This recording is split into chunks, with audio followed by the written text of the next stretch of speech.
Hello everyone, welcome to GATE academy.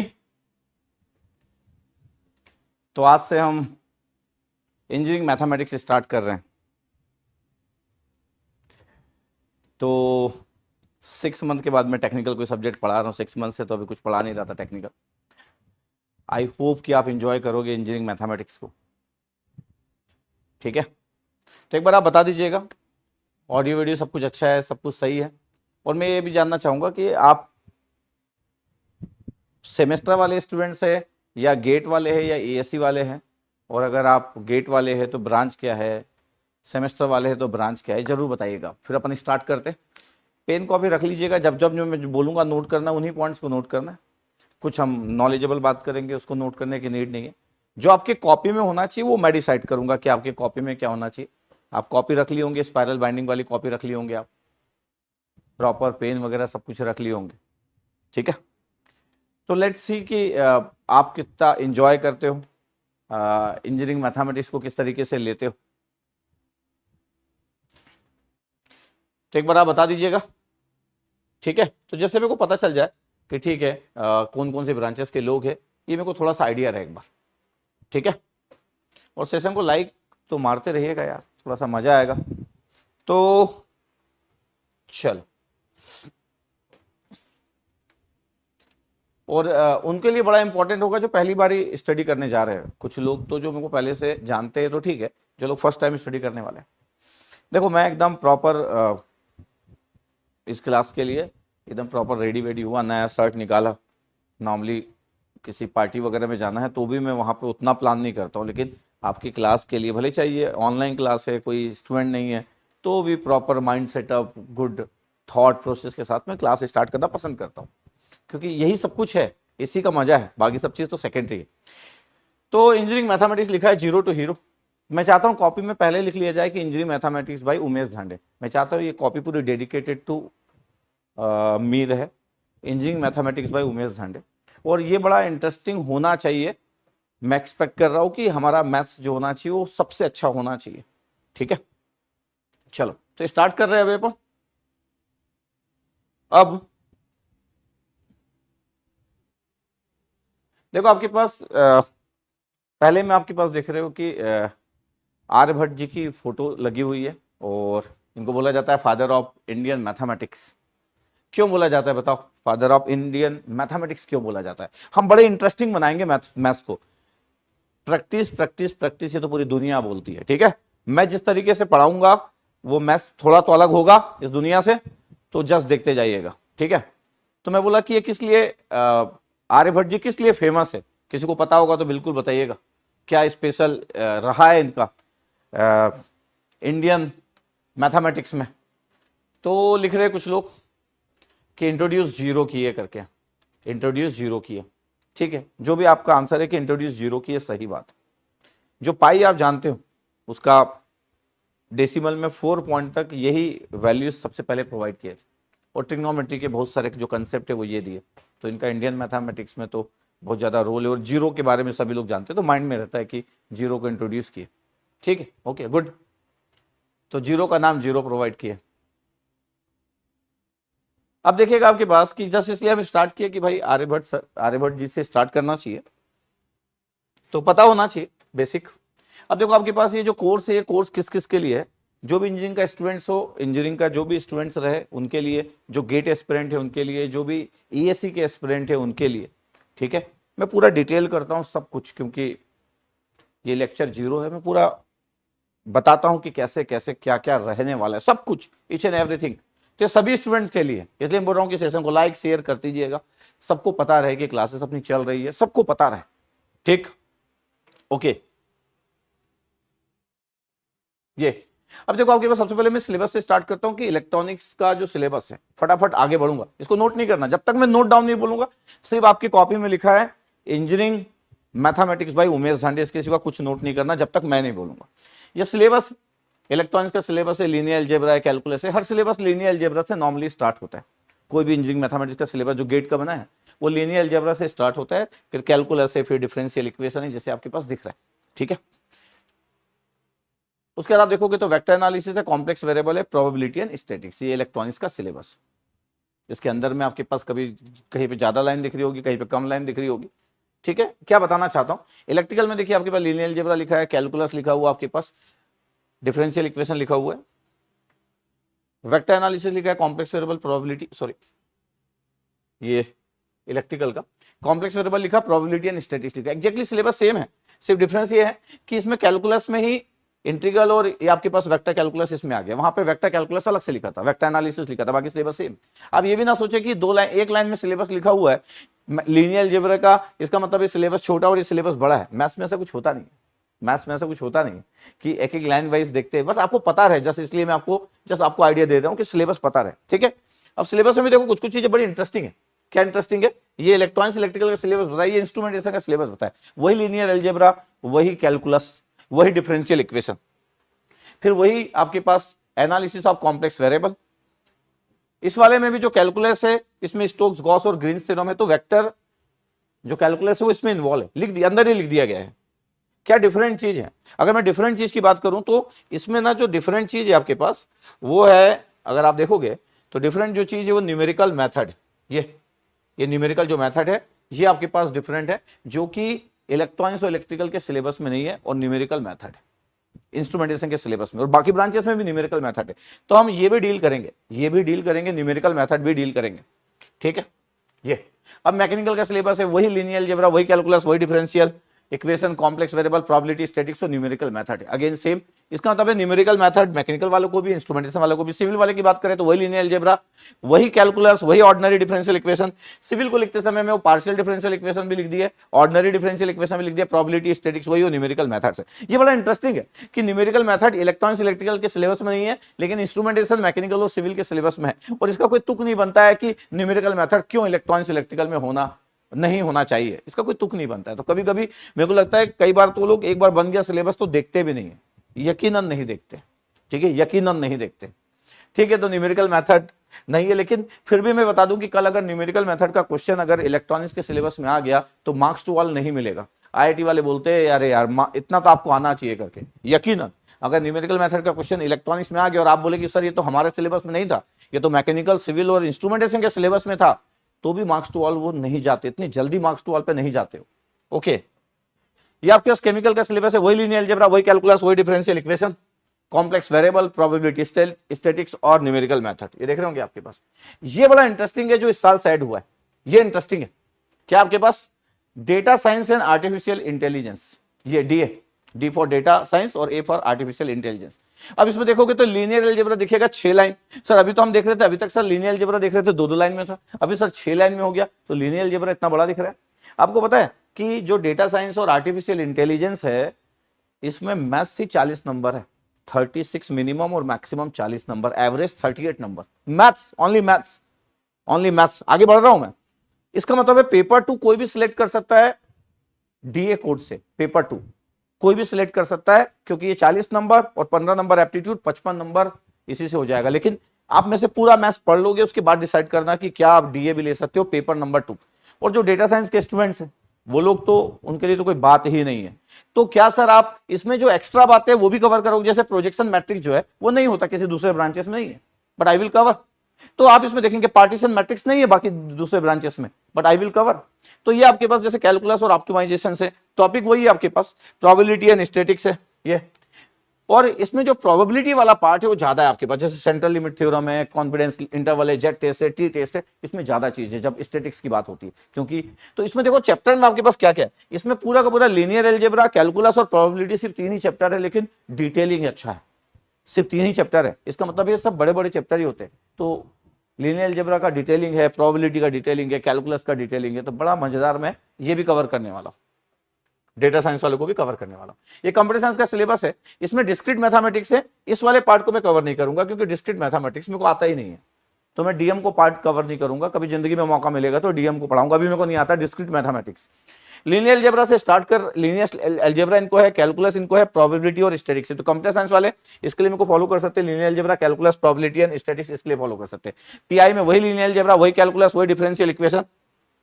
Complex variable में आपके पास देखो एक ही लाइन लिखा हुआ है, तो इससे आप कंफ्यूज ना हो कि इनको एक ही लाइन लिखा, प्रोबेबिलिटी एंड स्टैटिस्टिक्स और न्यूमेरिकल मेथड। तो एनएम जो है न्यूमेरिकल मेथड तो सभी को है लगभग, सिर्फ इलेक्ट्रॉनिक्स इलेक्ट्रिकल को नहीं है और कंप्यूटर साइंस को तो नहीं होता है।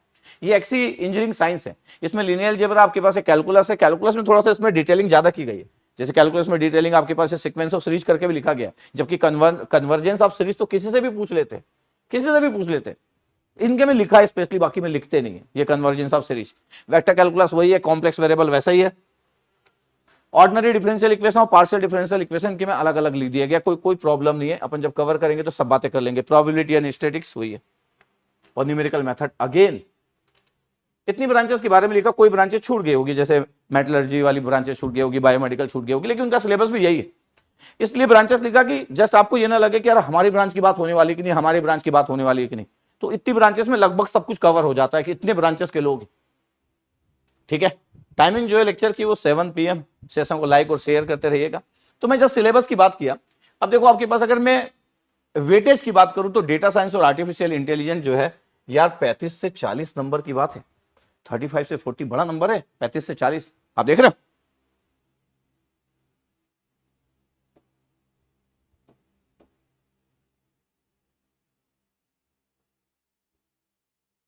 हाँ, तो 35 से 40 है। इंजीनियरिंग साइंस जो है एक्सी, जिसका कोड होता है एक्सी, ये जो एक्सी जिसका कोड है, ये 15 नंबर का आपके पास, ये 15 मार्क्स के आसपास, और बाकी सब 13 मार्क्स है, जो ब्रांचेस आप जानते हो 13 मार्क्स फिक्स है। बट इंजीनियरिंग साइंस में थोड़ा सा ज्यादा आ जाता है, और डेटा साइंस की तो बात ही नहीं है, वो तो 35 से 40 के बीच में लाई करता है, ठीक है। ये अब देखो आपके पास मैं ईएससी की बात भी कर देता हूं कि इंजीनियरिंग सर्विसेज एग्जाम जो लोग प्रिपरेशन करना चाहते हैं, जो देना चाहते हैं, थोड़ा बहुत मेरे को आपको लगेगा कि मेरे को पसीना आ रहा है, तो इसलिए क्योंकि ये कुछ दिनों से यहाँ पे एसी काम नहीं कर रहा था, और वो फिर कुछ एजेंसीज वगैरह आ नहीं पाई, और इतने दिन से क्लासेस हो नहीं रही थी, इसलिए आपको लगेगा। तो पंखे वगैरह चल रहे हैं, बट मैं मोटिवेटेड हूँ, क्योंकि इससे कोई भी प्रॉब्लम नहीं कि एसी चल रहा है नहीं चल रहा है, पंखे चल रहे हैं, लेकिन मैं पंखे मेरे चारों साइड चल रहे हैं, एसी बंद है, इसलिए थोड़ा बहुत लग सकता है, ठीक है। मतलब ऐसा ना लगे किसी कॉम्पिटिटर को जो मैथ्स पढ़ाता हो कि देखो सर को पसीना आ रहा है करके ऐसा ना लगे, इसलिए जस्ट बता दिया, ऐसा सोचने की नीड नहीं है, इसमें क्या पसीना आएगा, ठीक है। ओके, देखो ईएससी एग्जामिनेशन जो है आपके पास, इसमें देखो पेपर का पैटर्न कैसे होता है, ईएससी की बता दे रहा हूं। पेपर 1 पेपर 2 होता है। पेपर 1 जो होता है जनरल स्टडी और इंजीनियरिंग एप्टीट्यूड के नाम से होता है, और पेपर 2 4 ब्रांचेस में होता है, सिविल, मैकेनिकल, इलेक्ट्रिकल, इलेक्ट्रॉनिक्स, और इसमें से कोई भी ब्रांचेस जो आपकी हो सकती है वो ब्रांचेस का होता है, जो कि पूरा का पूरा टेक्निकल होता है। ये 2 घंटे का पेपर होता है, 3 घंटे का पेपर होता है, 100 नंबर का होता है, 150 नंबर का होता है, ये 500 नंबर का प्री का पेपर होता है, ये प्री का पेपर होता है 500 नंबर का, ठीक है। अब आपके पास स्टेज 2 में मेंस का एग्जाम होता है, जो कन्वेंशनल होता है, इसमें भी पेपर 1 पेपर 2 होता है, और ये 300 और 300 600 नंबर का होता है, ये 600 और 500 1100 नंबर। उसके बाद क्या होता है, उसके बाद आपके पास पर्सनालिटी, आपके पास टेस्ट होता है, इंटरव्यू होता है, और फिर आपका इंजीनियरिंग सर्विसेज में सिलेक्शन हो जाता है। सर आप ईएससी की बात क्यों की है? अच्छा, मैं ईएससी की बात इसलिए की है कि जो पेपर 1 है कॉमन फॉर ऑल कैंडिडेट्स, इसमें जो जनरल स्टडी और इंजीनियरिंग एप्टीट्यूड है, इसमें एक पोर्शन इंजीनियरिंग मैथमेटिक्स का है, ये पोर्शन इंजीनियरिंग मैथमेटिक्स का है, जो कि पेपर 1 कॉमन टू ऑल है। कॉमन टू ऑल मतलब 4 ही ब्रांचेस होती है, इलेक्ट्रॉनिक्स, इलेक्ट्रिकल, मैकेनिकल और सिविल, 4 ही ब्रांचेस से लोग इंजीनियरिंग सर्विसेज का एग्जाम दे सकते हैं, ये इसमें कॉमन है। ये बाकी पूरा का पूरा लिखा हुआ है सिलेबस। अब ये देखो आपके पास जो इंजीनियरिंग मैथमेटिक्स से क्वेश्चन है, आपके पास देखो 15 क्वेश्चन अभी ज्यादा आ रहे, पहले तो कम आ रहे थे, लेकिन आजकल देखो पिछले 3-4 साल ज्यादा आ रहे, 30 मार्क्स 28 30 मार्क्स, इतना सी मैथ्स का आ रहा है पेपर 1 में इंजीनियरिंग सर्विसेज के, जो कॉमन टू ऑल है, मतलब 4 ब्रांचेस है। इसके बाद एक इंटरेस्टिंग चीज है, ये कुछ टॉपिक लिखे हुए कि 2024 में क्या आया था, 23 में क्या आया था, 22 में क्या आया था, इंजीनियरिंग मैथमेटिक्स वाला जो पोर्शन था ईएससी में। अब एक इंटरेस्टिंग बात है कि अगर आप इलेक्ट्रिकल के स्टूडेंट, सिर्फ इलेक्ट्रिकल की बात करो, तो इलेक्ट्रिकल के स्टूडेंट अगर हो तो आपका जो टेक्निकल पेपर है उसमें भी मैथ्स से इंजीनियरिंग सर्विसेज में, बड़ा इंटरेस्टिंग है। इसका मतलब है कि जो आप टेक्निकल पेपर दोगे उसमें भी मैथ्स है, और ये मैथ्स का सिलेबस है पूरा का पूरा टेक्निकल पेपर में जितना हम पढ़ते हैं। तो इलेक्ट्रिकल स्टूडेंट को मैथ्स वाइज ज्यादा एडवांटेज है, क्योंकि उसके टेक्निकल में भी मैथ्स है। बाकी पेपर 1 में तो मैथ्स का पोर्शन रह गई 15 क्वेश्चन के आसपास, लेकिन उसके खुद के टेक्निकल पेपर में भी मैथ्स है। तो इलेक्ट्रिकल स्टूडेंट को मैथ्स वाइज ये ज्यादा एडवांटेज है। ये ओवरऑल पूरे सिलेबस की बात किया मैं। अब हमारा सिलेबस कैसा रहने वाला है, ये हमारे सिलेबस की बात करने वाले हैं, ये हमारे सिलेबस की बात करने वाले हैं। तो मैं चाहता हूं कि पूरा डिटेलिंग किया जाए, फिर स्टोरी बनाई जाए। और अभी तक आप कुछ नोट नहीं किए, क्योंकि नोट करने की जरूरत नहीं है अभी तक, जब तक मैं ना बोलूं नोट नहीं करना है, सिर्फ सुनते जाना है, ठीक है। अब देखो, अब आपके पास क्या है, हमारा सिलेबस क्या होगा। हम लीनियर अलजेब्रा से स्टार्ट करने वाले जो कॉमन टू ऑल है, फिर डिफरेंशियल इक्वेशन पढ़ाने वाला हूं, फिर कैलकुलस पढ़ाने वाला हूं, फिर प्रोबेबिलिटी, रैंडम वेरिएबल, स्टैटिस्टिक्स पढ़ाने वाला हूं, और ये चैप्टर 5 आपके पास कॉम्प्लेक्स वेरिएबल, ये आपके पास है। ये न्यूमेरिकल मेथड है, लाप्लास ट्रांसफॉर्म सिर्फ मैकेनिकल, केमिकल और पीआई वाले को होता है, बाकी लोगों को नहीं होता है। फोरियर सीरीज सिविल को और एक्सी वाले को होता है। इसका मतलब है मैं पूरा कवर करूंगा, हाँ ये भी कवर करूंगा, ये सब भी कवर करूंगा, दिस वन, ये ठीक है। इतना क्लियर हुआ आपको? ठीक है। अब मैं ऐसे कि पहले की बात कर रहा था कि वेटेज ऑफ इंजीनियरिंग सब्जेक्ट, ठीक है, ओके।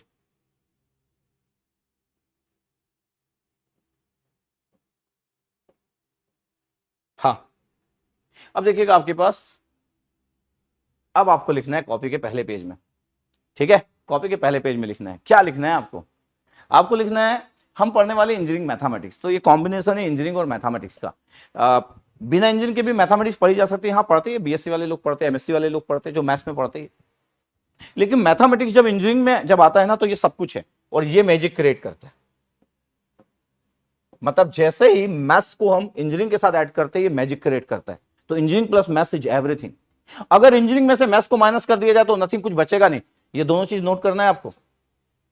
ये यहां से स्टार्ट किया कि इंजीनियरिंग में जब मैथ्स इन्वॉल्व होता है तो engineering plus maths is everything, और यही मैजिक क्रिएट करता है। और ये हमको स्पेशल बनाता है, कि इंजीनियर को स्पेशल बनाता है। एक इंजीनियर ऐसा हो ही नहीं सकता जो बोले कि उसका मैथ्स वीक है। मैथ्स में तो उसकी कमांड हमेशा होना चाहिए, चाहे मैथ्स उसका फेवरेट सब्जेक्ट हो या ना हो। हम ट्राई करेंगे फेवरेट हो, लेकिन हो ना हो, लेकिन मैथ्स वीक नहीं हो सकता। तो इंजीनियरिंग प्लस मैथ्स जब कंबाइन होता है तो मैं बोला मैजिक क्रिएट करता है। ऐसी कोई ब्रांच नहीं होगी जिसमें बिना मैथ्स के कुछ यूज हो सके, चाहे वो सिविल हो, चाहे वो मैकेनिकल हो, चाहे वो इलेक्ट्रॉनिक्स हो, इलेक्ट्रिकल हो, केमिकल हो, हर जगह मैथ्स है। और जब मैं इंजीनियरिंग में इन्वॉल्व कर देता हूं तो हमारे चारों साइड सिर्फ इंजीनियरिंग है। तो इंजीनियरिंग का डेफिनेशन लिखा हुआ, मैथमेटिक्स का डेफिनेशन लिखा हुआ। आप जानते हो मैथमेटिक्स क्या? आपके पास स्टडी ऑफ क्वांटिटीज और relation with the help of numbers और सिंबल्स। ये इसको लिखने की जरूरत नहीं कि मैथमेटिक्स कैसे डिफाइन करते हैं, इंजीनियरिंग को कैसे डिफाइन करते हैं, ये भी आपको पता है। स्पेशलाइजेशन है डिफरेंट डिफरेंट ब्रांचेस का। लेकिन जब इसमें मैथ्स इन्वॉल्व करते हैं ना आपके पास, तो ये बड़ा इंटरेस्टिंग हो जाता है। तो हम पढ़ने जा रहे हैं क्या? Engineering mathematics. तो जब इंजीनियरिंग मैथमेटिक्स पढ़ते तो हमारे सोचने का नजरिया एक बीएससी मैथमेटिक्स और एक एमएससी मैथमेटिक्स से ज्यादा अच्छा होना चाहिए। आप एग्री करते हो? एक इलेक्ट्रॉनिक्स इंजीनियर का, एक इलेक्ट्रिकल इंजीनियर का, एक mechanical, chemical, civil, computer science, कोई भी ब्रांच वाला हो, उसका मैथमेटिक्स एक बीएससी और एमएससी वाले से अच्छा होना चाहिए। क्योंकि हमारे पास सोच होना चाहिए कि हम अपने इंजीनियरिंग में मैथ्स को कहां यूज करते हैं। कई बार हमको नहीं पता होता, एक सिविल इंजीनियर को लगता है कि वो आरसीसी की बात कर रहा है, स्टील स्ट्रक्चर की बात कर रहा है, वो मैथ्स वर्ड यूज नहीं करता कई बार, कि वहां पे हम डिजाइन करने वाले हैं, वहां पे डैम डिजाइन करने वाले। लेकिन एवरीवेयर इज मैथ्स। हर जगह कैलकुलस लगेगा, हर जगह लीनियर अलजेब्रा लगेगा, हर जगह। ऐसी कोई जगह नहीं होगी जहां मैथ्स नहीं लगेगा। अलग बात है कभी हम बोलते कभी नहीं बोलते, लेकिन हर जगह मैथ्स लगता है। आप एग्री करते हो कि नहीं? आप एग्री करते हो सभी लोग? अरे सभी लोग आप एग्री करते हो कि बिना मैथ्स के कुछ है क्या? बिना मैथ्स के कुछ है क्या? नहीं है, सब कुछ मैथ्स है, एवरीथिंग इज मैथ्स। ओके, सब एग्री करते हैं इस बात पे? यस, ओके, ठीक है। तो इस बात पे आप एग्री करते हो। तो हमारे कॉपी में सिर्फ आया engineering plus maths is everything, bracket में आप लिख सकते हो मैजिक। और अगर मैं मैथ्स को माइनस कर दूं तो फिर इंजीनियरिंग में कुछ बचेगा नहीं। That means the basic, nothing. मतलब आपके पास सिर्फ इंजीनियरिंग बेसिक इंजीनियरिंग बोल दोगे आप, बेसिक इंजीनियरिंग। बिना मैथ्स के तो इंजीनियरिंग का इंपॉर्टेंस नहीं, आत्मा है मैथ्स उसकी। ओके, ठीक है।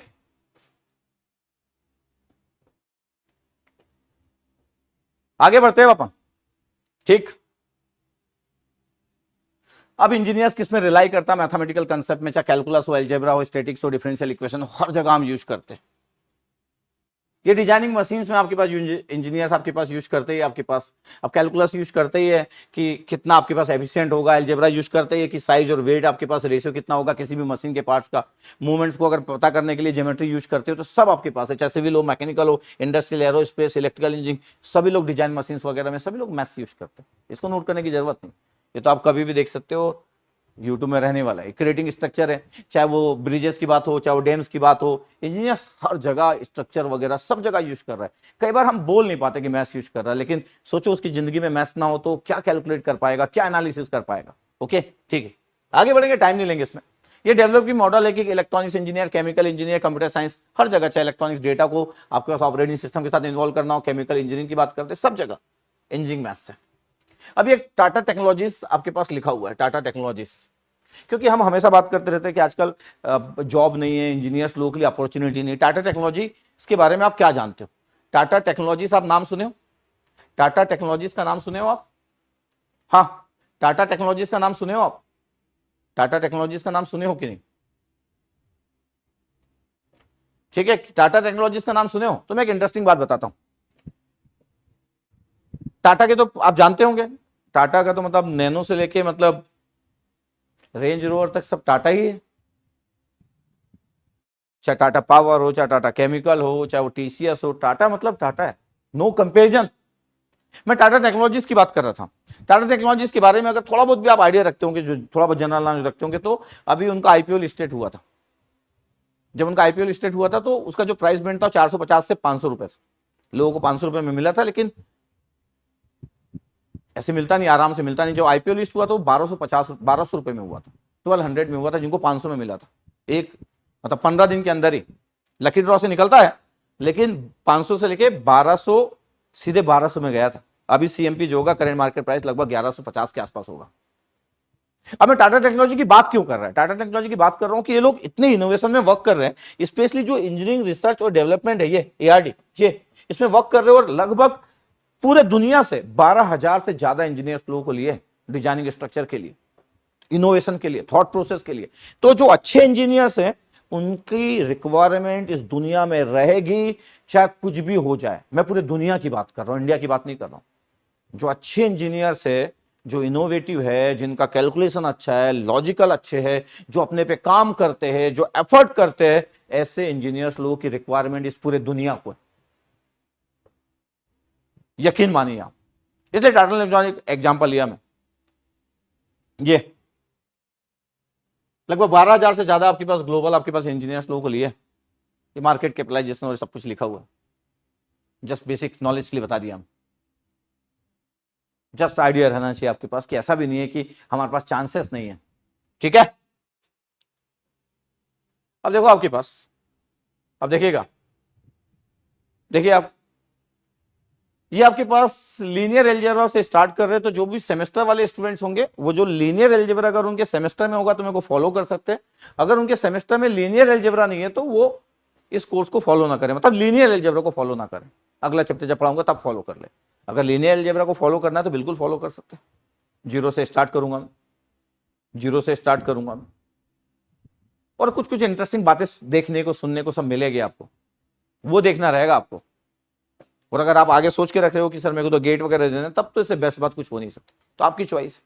और बाकी जितने भी गेट वाले एस्पिरेंट, जितने भी गेट वाले एस्पिरेंट, इलेक्ट्रॉनिक्स, इलेक्ट्रिकल, जितने भी ब्रांचेस वाले लोग हैं, उनको तो प्रॉपर जो जो मैं बोलते जाऊंगा वही नोट करते जाना। देखो स्टोरी ऑफ लीनियर अलजेब्रा आपके पास की मैं सब बात करूंगा, मैट्रिक्स की बात करेंगे। ये बड़ा इंटरेस्टिंग होता है कि यार जब आप मैट्रिक्स की बात करते हो, लीनियर अलजेब्रा चैप्टर का नाम लिखा रहता है, फिर लीनियर अलजेब्रा लिख के सीधे मैट्रिक्स में पहुंच जाते हो, तो connection is very strong. Variety of matrix के बारे में बात करेंगे, जितना आपके पास दिख रहा है ये आपके पास ये पूरा का पूरा डिटेल में ऐसे ऑर्डरिंग वाइज पढ़ेंगे, determinant, trace of the matrix, एक एक चीज ऑर्डर से पढ़ेंगे, एकदम प्रॉपर वे में सब कुछ रहेगा। सोच भी आपकी प्रॉपर वे में आएगी, एकदम सोच भी। ये चाहे वो वेक्टर स्पेस हो, सेट ऑफ वेक्टर्स हो, ये आपके पास ये कई बार इन वाले टॉपिक में थोड़ा सा लोग उस तरीके से आइगन वेक्टर्स को उतने अच्छे से हैंडल नहीं कर पाते। स्टूडेंट की बात कर रहा हूं, ये लीनियर कॉम्बिनेशन ऑफ वेक्टर है, लीनियर डिपेंडेंट वेक्टर है, सब पढ़ेंगे आपके पास। ये बहुत ही बेहतरीन थॉट होना चाहिए, बहुत ही इंपॉर्टेंट चैप्टर है। ये एडिशनल टॉपिक है जो सिर्फ डीए को है। प्रोजेक्शन मैट्रिक्स है, पार्टीशन मैट्रिक्स है, क्वाड्रेटिक फॉर्म है, ये आपके पास प्रोजेक्शन से सिंगुलर वैल्यू डिकम्पोजिशन है, ये आपके पास एक्स्ट्रा टॉपिक है। ये भी मैं डील करूंगा, जो डेटा साइंस और आर्टिफिशियल इंटेलिजेंस को लास्ट में डील करूंगा, इस चैप्टर के लास्ट में लिख दिया हूं। आपको कुछ नहीं करना है। एक और चीज आपके पास कि आपको क्या करना है, आपको कौन सी टेक्स्ट बुक पढ़ना है। आपको पीवाईक्यू गेट एकेडमी की चाहिए तो वो ले लो, बाकी आपको कोई टेक्स्ट बुक नहीं पढ़ना है। क्वेश्चन के लिए भी मैं दे दूंगा, डीपीपी भी मैं प्रोवाइड कर दूंगा, सब डीपीपी प्रैक्टिस सब कुछ प्रोवाइड कर दूंगा। आप एक बार लिख दिए engineering mathematics bye Umesh Dhande, इसका मतलब है मेरे को लगता है कि अब आपको किसी को फॉलो नहीं करना है, किसी बुक्स को या कोई भी डेटा सीट को फॉलो नहीं करना है, कोई क्वेश्चन के लिए कहीं नहीं जाना है। सब कुछ मैं दे दूंगा, इतना दे दूंगा कि आपको नीड नहीं पड़ेगी। ठीक है, आपको नीड नहीं पड़ेगी तो कहीं नहीं जाना है आपको। ठीक,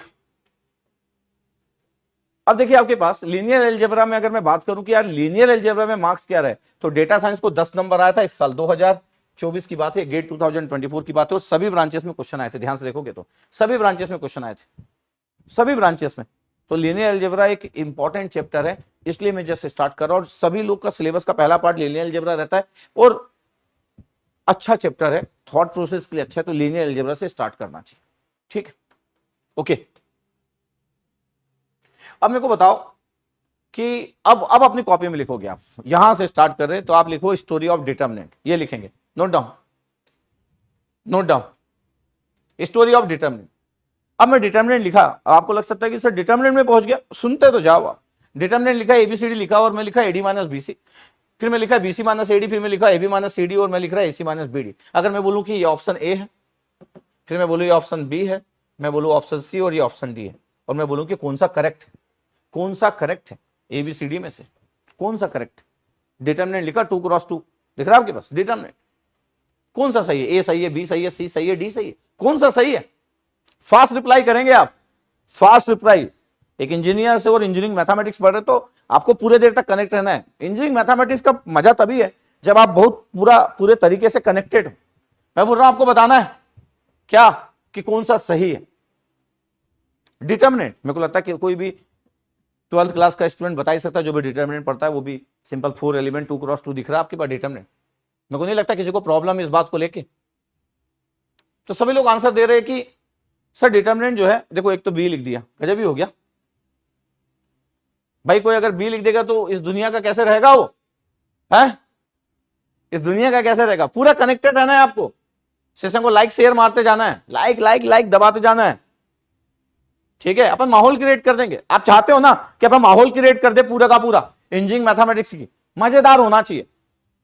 तो लाइक सेशन मतलब लाइक मारते रहो, शेयर करते रहो, सब लोगों को बुला लो जितने लोग भी है। मैं बोल रहा हूं देखो सब लोग बोल रहे हैं कि सर ए आंसर है, सर बी गलत है, सर सी गलत है और डी गलत है। ये सब लोग बोल रहे हैं कि sir AD minus BC sir, because we know that sir, because we know that. एक लिख रहा है A to D are right sir, A to D all are right sir, गजब ही हो जाएगा, ऑल आर राइट बोल दिया वो, ऑल आर राइट बोल दिया। तो मैं बोल रहा हूं कि ए सही है, इसमें डाउट नहीं आएगा किसी 12th के स्टूडेंट को, या तो आप तो गेट एस्पिरेंट है तो नहीं आएगा। क्वेश्चन ये है कि एडी माइनस बीसी क्यों हुआ होगा, क्यों बीसी माइनस एडी नहीं हुआ होगा, क्यों AC minus AB minus CD नहीं होगा, क्यों एसी माइनस बीडी नहीं होगा, क्यों वाई एडी माइनस बीसी। तो हम मैथ्स को कई बार ऐसे सिंपल पढ़ लेते हैं कि सर ये होता है ना, सर ये होता है ना। और मैं बोल रहा हूं कि ठीक है आपके पास टाइम इतना जिंदगी भी नहीं होता, लेकिन थोड़ा इंटरेस्टिंग, टीचर इंटरेस्टिंग बना सकता है, तो मैं इंटरेस्टिंग बनाने जा रहा हूं, बनाने जाऊं, मैं इंटरेस्टिंग बनाने जा रहा हूं। मेरे को कोई बता सकता है कि ये पहला ही वाला क्यों हुआ और बाकी क्यों नहीं हुए। ये कोई बता सकता है कि पहला ही वाला सही क्यों हुआ और बाकी सही क्यों नहीं हुए। क्या आपके पास इसका कुछ, किसी को पता है इसका सिग्निफिकेंस क्या है, एडी माइनस बीसी क्यों हुआ बाकी क्यों नहीं हुए, ये कॉन्फ़िगरेशन क्यों यूज हुआ। जस्ट इसी बात कर रहा हूं, किसी को आइडिया आपके पास। हाँ, किसी को आइडिया। ए और बी आर करेक्ट लिखा है भाई सौरभ गुप्ता। अब देखिए ध्यान से कि जब मैं बोल रहा हूं कि यार एडी माइनस बीसी लिख रहा हूं, अब देखिएगा, अब मैं जो जो पॉइंट्स की बात करने वाला हूं, क्या पॉइंट्स की बात करने वाला हूं, लीनियर इक्वेशंस की अगर मैं बात करूं, किसकी, लीनियर इक्वेशंस।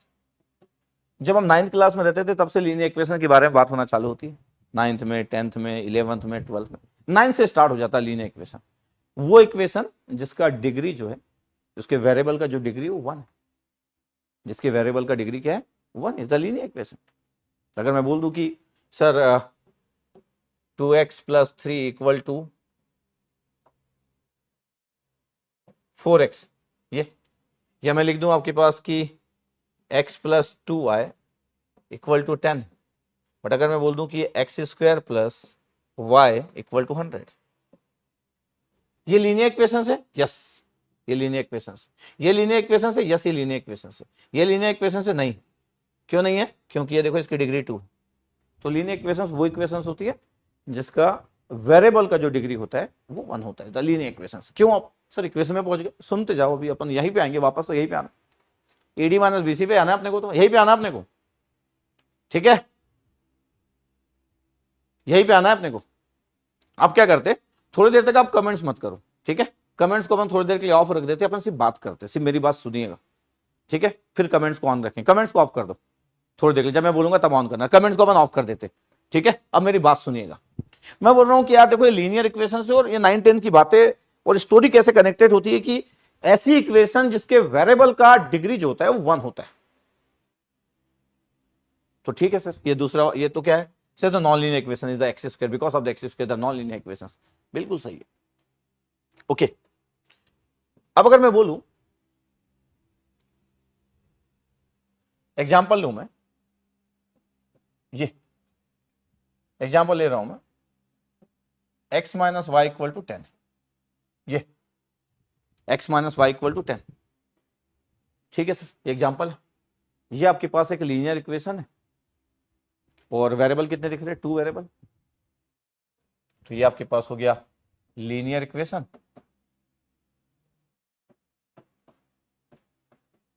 इन 2 वेरिएबल्स, x और y, ठीक है। x minus y equal to 10, ठीक है। कमेंट्स अभी आपके पास ऑन कर देना, मैं कुछ चीज पूछते भी जाऊंगा, ठीक है, कमेंट्स ऑन कर दो। मगर पूछ रहा हूं कि x माइनस वाई है आपके पास और इसके सॉल्यूशंस कितने होंगे। अगर मैं बोलूं कि इसके सॉल्यूशंस कितने होंगे, इसके सॉल्यूशन, अगर मैं बोलूं कि यार बताओ इसके सॉल्यूशंस, अगर मेरे को बताना है कि सॉल्यूशंस क्या होंगे, ए बोल रहा हूं मैं कि इसके यूनिक सॉल्यूशंस होंगे, ठीक है, ध्यान से सुनना मेरी बातों को। सेकंड में बोल रहा हूं इसका कोई सॉल्यूशन नहीं होगा, और सी बोल रहा हूं कि इनफाइनाइट सॉल्यूशंस होंगे, इनफाइनाइट सॉल्यूशन। ये यूनिक सॉल्यूशन, नो सॉल्यूशन और इनफाइनाइट सॉल्यूशन, 3 बातें लिखा मैं x minus y equal to 10 के। लिखा आपके पास, बड़े आराम से स्टार्ट किया, बड़े आराम से स्टार्ट किया। आप आराम से देखिएगा यार, थोड़ा सा पेशेंस लेवल रखना पड़ेगा। मैं बोला कि एक लीनियर इक्वेशन इन 2 वेरिएबल्स है, ठीक है, दिख रहा है आपके पास इतना। अब ध्यान से सुनिएगा कि जब लीनियर इक्वेशन इन 2 आपके पास वेरिएबल इक्वेशन बोला और मैं बोला कि इसके सॉल्यूशंस कितने, x minus y equal to 10 के, बताइए आपके पास सॉल्यूशंस कितने। इसके सॉल्यूशंस की अगर मैं बात करूं तो कुछ लोग बोल रहे हैं यूनिक सॉल्यूशन है, कुछ लोग बोल रहे हैं इनफाइनाइट सॉल्यूशन है, कुछ लोग बोल रहे हैं कि नो सॉल्यूशन से x minus y equal to 10 के। अब देखिए, अगर मैं बोलूं कि यार x minus y equal to 10 है, अगर आप इसको देखो कि इक्वेशंस क्या है, इक्वेशन को देखिएगा, क्या दिख रहा है आपको, x minus y equal to अगर 10 है तो y की वैल्यू कितना हो गया सर, y की वैल्यू सर x माइनस 10 हो गया सर, ये y की वैल्यू x माइनस 10 है। पता है आपके पास x इक्वल टू 0 पे y की वैल्यू कितना है sir, minus 10। x equal to 10 पे कितना है, आराम से, इतनी सिंपल चीज है कि कोई भी देख सकता है कि सर ये तो सर 0 है सर, x इक्वल टू 10 पे। इसका मतलब ये हुआ कि अगर मैं इसका अगर स्ट्रक्चर ड्रॉ कर दे रहा हूं एक्स वाई प्लेन पे, और मैं बोल रहा हूं कि यार ये मेरे को ड्रॉ करना है, x इक्वल टू 0 पे कितना है, ये तो सर यहां पे कितनी वैल्यू है आपके पास x इक्वल टू 0 पे, x इक्वल टू 0 पे आपके पास वैल्यू कितना है, यहाँ पे दिख रहा है आपके पास y की वैल्यू माइनस 10 है, तो 0 कॉमा माइनस 10 है ये, दिस वन। और इस जगह पे कितना है सर, 10 कॉमा 0। ये आपके पास इक्वेशंस, ये इसका मतलब है कि x की हर एक वैल्यू के लिए, अगर मैं यहाँ पे सब पॉइंट्स अगर देखूं ना कि क्या क्या पॉइंट्स है, यहाँ पे आपके पास पॉइंट्स है, यहाँ पे पॉइंट्स है, यहाँ पे पॉइंट्स है, एक सिंगल लाइन इक्वेशन है और 2 वेरिएबल है। ध्यान देखना आपके पास ये इक्वेशंस क्या है आपके पास, y equal to sir x minus 10, ये एक सिंगल इक्वेशन, एक लीनियर इक्वेशन है, एक सिंगल इक्वेशन बट 2 वेरिएबल्स है। इसका मतलब है कि एक सिंगल इक्वेशन 2 वेरिएबल अगर आपके पास है तो इसके सॉल्यूशंस कितने होंगे, इनफाइनाइट। क्योंकि अगर मैं बोल रहा हूं कि देखो आपके पास x इक्वल टू आपके पास 10 है और ये तो 10 कॉमा 0 भी इसका सॉल्यूशन है, ये जब मैं बोला कि यार x के लिए 0 पुट करो तो 0 माइनस 10 भी इसका सॉल्यूशन है, ऐसे तो इनफाइनाइट सॉल्यूशन हो जाएंगे। इसका मतलब इसके सॉल्यूशन इनफाइनाइट थे। स्टार्ट देखो मैं कैसे किया, डिटरमिनेंट पे जाऊंगा मैं, इनफाइनाइट सॉल्यूशन है, पता आपके पास इनफाइनाइट सॉल्यूशन कितने सॉल्यूशन है, इनफाइनाइट सॉल्यूशन। इसका मतलब है कि सर ये लीनियर इक्वेशन है, 2 वेरिएबल है because of the x and y. इसका मतलब है सर एक सिंगल इक्वेशन में अगर 2 वेरिएबल इक्वेशंस हो और अगर आप सॉल्व करने जाओगे तो इनफाइनाइट सॉल्यूशन आ जाएंगे, कि स्ट्रेट लाइन आ जाएगा। आप ऐसा भी सोच सकते हो कि sir x minus y equal to sir आपके पास 10 था, हम तो सर ऐसा देखना पसंद करते, कोई प्रॉब्लम नहीं है कि y की वैल्यू सर आप जब लिख रहे थे तो y की वैल्यू x माइनस 10 था सर, और हम तो sir y equal to mx plus C लिखते, और बचपन से लिखे रहे तो सर m की वैल्यू जो होती है वो स्लोप होती है, तो m की वैल्यू 1 हो गया सर, और इंटरसेप्ट की वैल्यू सर माइनस 10 हो गया ये। और सर जब हम ऐसा ड्रॉ कर रहे हैं तो इंटरसेप्ट वो होता है आपके पास कि x इक्वल टू 0 पे जो y की वैल्यू को डिफाइन करता है कि y की वैल्यू इतनी होगी, ये दिस वन सर, ये कोई बन गया पॉइंट्स, और ये पॉइंट्स कितना हो गया 10 कॉमा 0, ये इसका स्लोप कितना है सर? Slope is 1। इंटरसेप्ट, इस वाले पॉइंट को इंटरसेप्ट बोलते हैं, दिस पॉइंट रिप्रेजेंट द सी। ऐसा भी कई लोग बना लेते हैं, बट फिर भी एकदम मैं तो ये मान के चल रहा हूँ कि यार मैं बड़ा जीरो से स्टार्ट किया हूँ, बड़ी सिंपल से स्टार्ट किया, और मैं मान के चल रहा हूँ कि बहुत सारे ऐसे लोग होंगे जो पहली बार ही मैथ्स पढ़ रहे होंगे। हो सकता है कई लोगों को पहले से आता हो, तो उनको देखना है कि उनको कौन सी मेरी बात को सुनना है। अब कॉपी में नोट कर रहे हैं आप सब चीजें। इसका मतलब है कि सर इसके तो सॉल्यूशन इनफाइनाइट होंगे, क्योंकि एक्स की हर वैल्यू के लिए वाई का एक रिजल्ट आएगा। यस, वाई की हर वैल्यू के लिए एक्स का रिजल्ट आएगा। ऐसे तो लाखों एक्स की वैल्यू के लिए वाई सेटिस्फाइड करेगा। यस, लाखों वैल्यू के लिए एक्स की वैल्यू के लिए वाई सेटिस्फाइड करेगा। Is the infinite solution. कोई यूनिक सॉल्यूशन, सिंगल सॉल्यूशन और सॉल्यूशन का ना हो, ऐसा तो हो ही नहीं सकता। तो सर फिर किस केस में सर, फिर किस केस में यूनिक सॉल्यूशन और सर नो सॉल्यूशन होता होगा? सर ये तो इनफाइनाइट सॉल्यूशन बोल रहे हो आप, किस केस में होता होगा? होता है, देखो किस केस में होता होगा तो देखना है अपने को ना। कैसे? जब मैं बोल रहा हूं कि आपके पास इक्वेशंस है, आप देखिएगा ये एग्जाम्पल नंबर 2 लिखा, ये इक्वेशन था x minus y equal to 10, ये इक्वेशन था अपना। अगर मैं बोल दूं कि एक और इक्वेशन ले लो और x plus y equal to 10 ले लो, अच्छा ये लीनियर इक्वेशन है। यस, ये आपके पास जो है वो लीनियर इक्वेशन, देखो ध्यान से, लीनियर इक्वेशन। 2 वेरिएबल है। यस, 2 वेरिएबल, और सबसे इंटरेस्टिंग क्या है पता है? 2 इक्वेशन। मैं आपको सब दिखाऊंगा कि आईआईटी के प्रोफेसर आपसे क्या एक्सपेक्ट करते हैं, कब कब क्या पूछा गया। कोई भी चीज हम ऐसे नहीं पढ़ेंगे, हर एक चीज को कनेक्ट करेंगे और ये देखेंगे कि आईआईटी के प्रोफेसर आपको क्या पूछते हैं, और आज ही की क्लास में भी देख लेंगे आप बड़े जल्दी ही। तो मैं बोल रहा हूं कि देखो लीनियर इक्वेशन 2 वेरिएबल 2 इक्वेशन है, x minus y equal to 10 और x plus y equal to 10।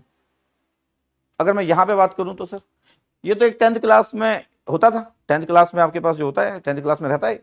अगर इसको हमको सॉल्व करना है, इसको अगर मैं सॉल्व करना चाहता हूं कि सर इसको मैं सॉल्व करना चाहता हूं, ठीक है भाई सॉल्व कर लेते हैं इसको। कैसे?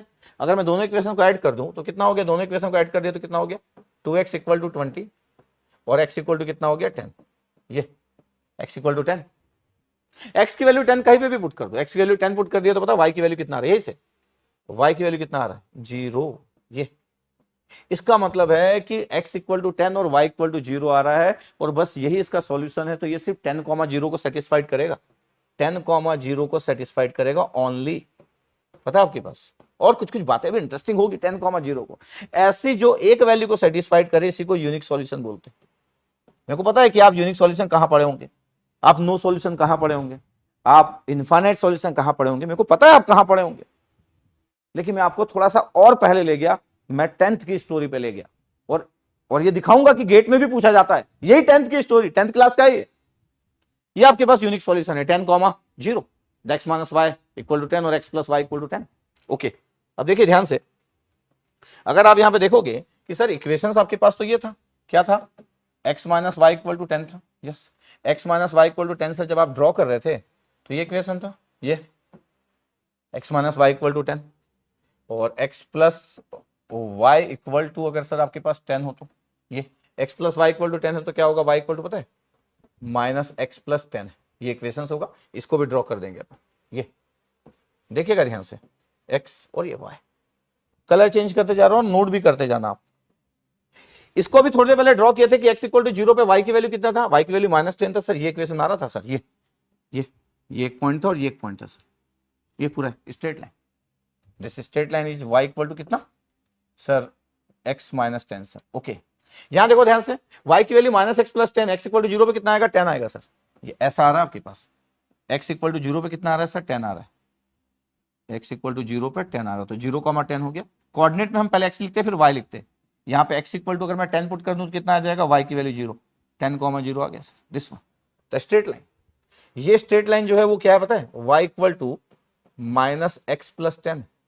हाँ, इसको मैं mx प्लस c से भी कंपेयर कर सकता था कि यार स्लोप की वैल्यू -1 है और इंटरसेप्ट की वैल्यू 10 है, जैसा आप कुछ लोग समझते भी होंगे mx प्लस c को। दो स्ट्रेट लाइन बनी है क्योंकि दो इक्वेशन है, वेरिएबल दो ही है, लीनियर इक्वेशन है, 2 वेरिएबल है, 2 इक्वेशन है, दोनों अलग अलग बना दिया मैं। लेकिन हमारे पास ये दोनों एक साथ दी हुई थी, ये दोनों इक्वेशन हमारे पास एक साथ दी हुई थी, एक साथ। अगर मैं इसको एक साथ की बात करूं, इन इक्वेशंस को अगर मैं बोलूं कि एक साथ अगर मैं ड्रॉ कर रहा हूं,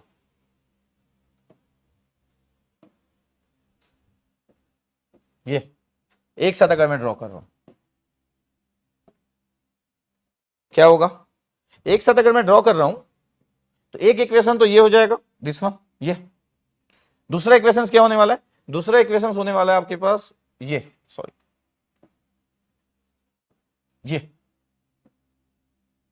ये आपके पास होने वाला है। और पता है ध्यान से अगर आप देखोगे तो ये इक्वेशन हमारे पास जो था, ये पहला वाला इक्वेशन था, this one, y equal to x minus 10, yes, ये था आपके पास y equal to x minus 10, ये। और ये आपके पास है y equal to minus x plus 10। और ये जिस जगह पे इंटरसेक्ट कर रहे, देखो पॉइंट देखिए ध्यान से, जिस जगह पे इंटरसेक्ट कर रहे वो ये वाला पॉइंट है, x की वैल्यू 10 और y की वैल्यू 0, 10,0। तो जो इंटरसेक्टिंग पॉइंट होते हैं आपके पास, ये the intersecting point, intersecting points, ये आपको यूनिक सॉल्यूशन देते हैं, ठीक है। इंटरसेक्टिंग पॉइंट ये यूनिक सॉल्यूशन देते हैं। इसका मतलब तो यूनिक सॉल्यूशन मिल रहा था, यस सर, यूनिक सॉल्यूशन सिर्फ 10,0 सेटिस्फाइड करेगा जो दोनों को सेटिस्फाइड कर रहा हो, तो इंटरसेक्टिंग पॉइंट होते हैं आपके पास। 10th बोर्ड सीबीएसई में एक बार ऐसे इक्वेशंस दिया होता, 10th बोर्ड सीबीएसई में, और पता है क्या पूछा था? पता है, इसका एरिया पूछा था। ऐसे क्वेश्चन था आपके पास, डेटा बस अलग था। और क्या पूछा था पता है? कि 2 लाइन दिया था और बोला था कि जो बाउंडेड रीजन है उसका एरिया बताओ। बाउंडेड रीजन कौन सा पता है? ये वाला, द बाउंडेड रीजन। किसमें पूछा था? 10th बोर्ड में, सीबीएसई में। हम तो गेट वाली बात कर रहे हैं, ध्यान दीजिएगा। आप ये मत सोचिएगा बहुत सारी चीजें कि गेट में आप पढ़ रहे हो तो कुछ ऐसा चीज है, बहुत सारी चीजें आप ज्यादा अच्छा पढ़े थे पहले, सब भूल गए आप इंजीनियरिंग करते करते। आप 11-12 में भी बहुत सारा मैथ्स अच्छा पढ़े हैं, बहुत सारी चीजें इधर से उधर हो गई, बहुत सारी चीजें आप इंजीनियरिंग मैथ्स करते करते करते नॉर्मल मैथ्स बन गया हो। एरिया, इसका एरिया बताओ कितना एरिया आ रहा है आपके पास? इसका एरिया बताएंगे आप? इसका एरिया कितना आ रहा है करके एरिया बताइए, इसका एरिया कितना आ रहा है? एरिया पूछा गया था। एक एक चीज कनेक्ट करूंगा। अब क्वेश्चन ये हो सकता है कि सर आपको कैसे पता कि 10th बोर्ड के सीबीएसई में क्या है? मैं बोल रहा हूं ना कि जब मैं आपको मैथ्स पढ़ा रहा हूं तो मैं पूरे तरीके से सोच रहा हूं कि मैथ्स का फ्रीक्वेंसी बहुत ही बेस्ट होना चाहिए, किस तरीके से मैं क्या क्या लेके आऊंगा। इसके एरिया बताओ यार आप, इसके एरिया। अब एरिया 0 लिख रहा है, ये बाउंड्री रीजन का एरिया 0 कैसे हो जाएगा?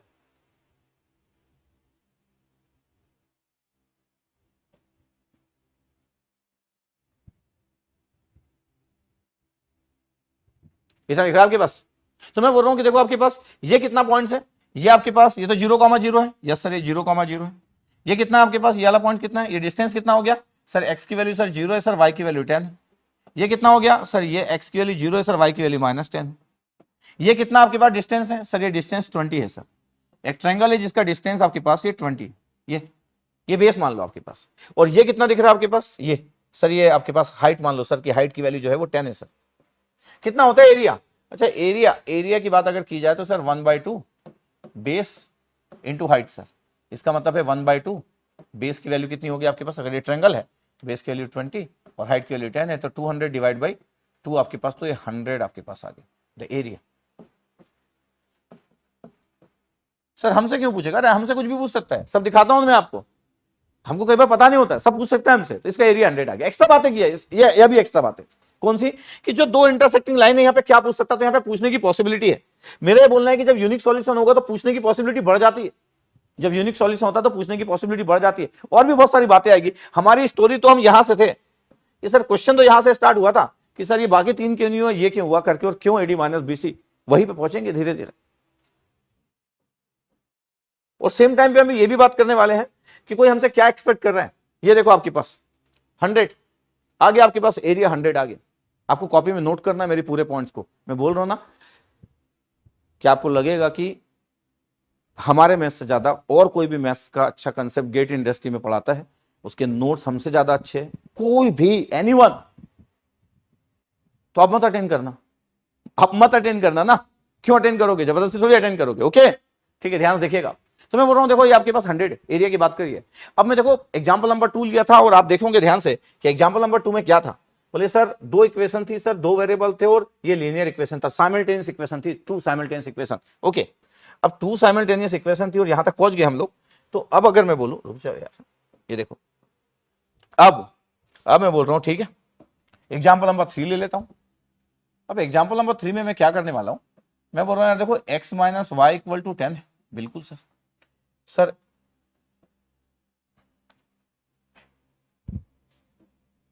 ये, अब ये आपके पास जो है x plus y equal to आपके पास 10 था। अब अगर मैं बोल दूं कि यहां से आपके पास 2x माइनस 2y ये इक्वल टू 20 हो जाए, दिस वन, ये लिख दो, ध्यान से देखिएगा sir. 2x minus 2y equal to 20 आपके पास सर, ये 2x minus 2y equal to 20 है सर, ठीक है, दिख रहा होगा आपको। और एग्जाम्पल नंबर 4 में ऐसा लिख दूं कि sir x minus y equal to 10 है और 2x minus 2y equal to, अगर मैं इक्वेशंस की बात कर रहा हूं, x माइनस वाई लिख देता हूं ना इसको, x minus y equal to 20, ये लिख दिया। अब देखिएगा ध्यान से, अब देखो मैं क्या किया, सेम फैक्टर से मल्टीप्लाई किया, x माइनस वाई इक्वल 10 और 2x माइनस 2y। यहां पे अगर आप ध्यान से देखोगे तो आप बोल सकते हो कि सर ये इक्वेशन तो सेम है, मतलब सर अगर ये x है ये y है, x minus y equal to 10 है, अभी आप इस इक्वेशंस को लिए थे, यस इस इक्वेशंस को लिया था, ये इक्वेशन है भाई, ये पॉइंट्स भी हमको पता है सर, ये हमको पॉइंट्स भी पता है, यस ये इक्वेशन है, ये सर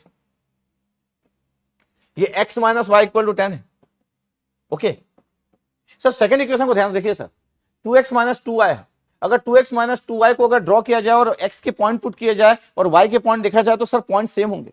इसका मतलब क्या है, इसका मतलब है कि सर पॉइंट सेम होंगे सर, मतलब ये पॉइंट्स यहीं पे होंगे सर, इसी लाइन पे पॉइंट्स होंगे, इसी लाइन पे पॉइंट्स होंगे, क्योंकि दोनों इक्वेशन तो सेम है सर। अच्छा दोनों इक्वेशन, दो इक्वेशन है लेकिन दोनों इक्वेशन एक ही जगह पे है। इस टाइप के इक्वेशंस को जब दोनों इक्वेशन एक ही जगह पे रहता है आपके पास,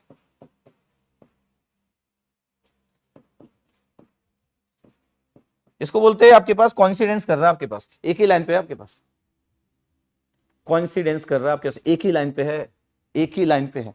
अब मेरे को बताओ अगर एक ही लाइन पे है आपके पास तो ये दो इक्वेशन है लेकिन इक्वेशन तो एक ही हो गई, और अगर इक्वेशन एक ही हो गई तो हम स्टार्ट यहीं से किए थे, जब सिंगल इक्वेशन थी तो ये दो इक्वेशन दिख रही है लेकिन इक्वेशन एक है, इसका मतलब क्या होगा, इस टाइप के कॉन्सिडेंस आपके पास अगर लाइन से तो इसको क्या बोलेंगे सर, इनफाइनाइट सॉल्यूशन सर।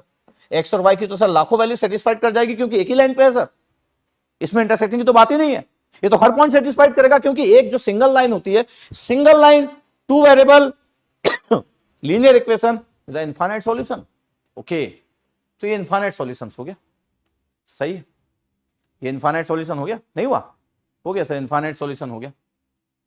अब मैं बोल रहा हूं कि एग्जांपल नंबर 4 में ये इनफाइनाइट सॉल्यूशन है, फिर वापस आऊंगा मैं, x माइनस वाई 10 लिखा और x minus y equal to 20 लिखा। जब मैं बोल रहा हूं कि एक एग्जांपल में ये लिया हूं, क्या example number 4 x minus y equal to 10 लिया मैं और x minus y equal to 20 लिया। अब अगर मैं बोल दूं कि देखो यार मैं यहां पर ड्रॉ करना चाहता हूं इस लाइन को, x है ये y, ये यहां पे y की वैल्यू कितना है सर, y की वैल्यू तो हम निकाल रहे थे देर से, इसी इक्वेशन को तो यूज कर रहे हैं, क्या इक्वेशन को यूज कर रहे हैं सर, x माइनस 10 सर। यहां देखो जरा ध्यान से, आपके पास वैल्यू कितना है सर, y की वैल्यू, सर y की वैल्यू जो है सर वो x माइनस 20 है सर, ओके। इसका मतलब है कि अगर मैं इस इक्वेशन की बात करूं कि सर ये इक्वेशन देखिए सर ध्यान से, कौन सा इक्वेशन, ये वाला इक्वेशन सर, ये इसके जो दो पॉइंट्स हैं दिस वन और दिस वन, ये equation sir y equal to sir x minus 10 sir. अच्छा यहां पे अगर आप, यहां पे जब आप बोल रहे थे कि x की वैल्यू 0 पुट किए तब आपके पास y की वैल्यू कितना था -10, लेकिन दूसरे इक्वेशन में जब आप x इक्वल टू 0 पुट कर रहे हो तब कितना आंसर है सर -20, ओके। और इसमें 20 पुट करोगे तो 0, जैसे इसमें 10 पुट कर रहे हैं, इसका मतलब है कि सर एक और इक्वेशन है इसके बाजू में, एक और इक्वेशन है इसके बाजू में, ये इसके एक और इक्वेशन इसके बाजू में ये, और ये सर कितना है आपके पास सर 0, सर -20, अच्छा ये, और ये आपके पास है 20, 0, ये भी स्ट्रेट लाइन इक्वेशन है। वो इक्वेशंस क्या थी, वो इक्वेशन थी आपके पास 0, -10 और क्या, और सर 10, 0, ओके। पता आपके पास इस इक्वेशंस को क्या दिख रहा है सर, ये तो पैरेलल लाइन है sir, parallel to line sir, parallel to line, अच्छा ओके। अगर मैं बोल रहा हूं कि आपको पैरेलल टू लाइन सच में दिख रही है तो बिल्कुल सही आप देख पा रहे हो, क्या आपके पास देख रहे हो किसे, तो पैरेलल लाइन है सर, अच्छा तो पैरेलल लाइंस है, और पैरेलल लाइंस में सॉल्यूशन नहीं हो सकता सर, तो पैरेलल लाइन में नो सॉल्यूशंस होता है, पैरेलल लाइन में नो सॉल्यूशंस होता है, ध्यान से देखो क्या होता है पैरेलल लाइंस में, नो सॉल्यूशन। तो सर इसका मतलब यह है कि अगर आपके पास लीनियर इक्वेशन है, टू इक्वेशन है, टू वेरिएबल है, तो देयर आर 3 पॉसिबिलिटी कि या तो सर वो सॉल्यूशन नहीं होगा, नो सॉल्यूशंस होगा, या इनफाइनाइट सॉल्यूशन होगा अगर लाइन कॉन्सिडेंस कर रही है तो, या तो फिर यूनिक सॉल्यूशन होगा। तीन टाइप के सॉल्यूशन की पॉसिबिलिटी होती है, या तो फिर क्या होगा, यूनिक सॉल्यूशन होगा, इंटरसेक्टिंग जो पॉइंट्स होंगे। यही मतलब हुआ। अभी भी सर ये समझ नहीं आया कि डिटरमिनेंट से आप यहां तक पहुंच गए, ठीक है। अभी मैं इक्वेशंस पे गया, 10th क्लास की बातें किया, इंटरसेक्टिंग पॉइंट की बात किया, इनफाइनाइट सॉल्यूशन की बात किया कि सिंगल लाइन सॉल्यूशन तो इनफाइनाइट होगा, और दो पैरेलल लाइन जो रिप्रेजेंट करते हैं, तो नो सॉल्यूशन का मतलब होता है दो पैरेलल लाइंस। ओके, ठीक है।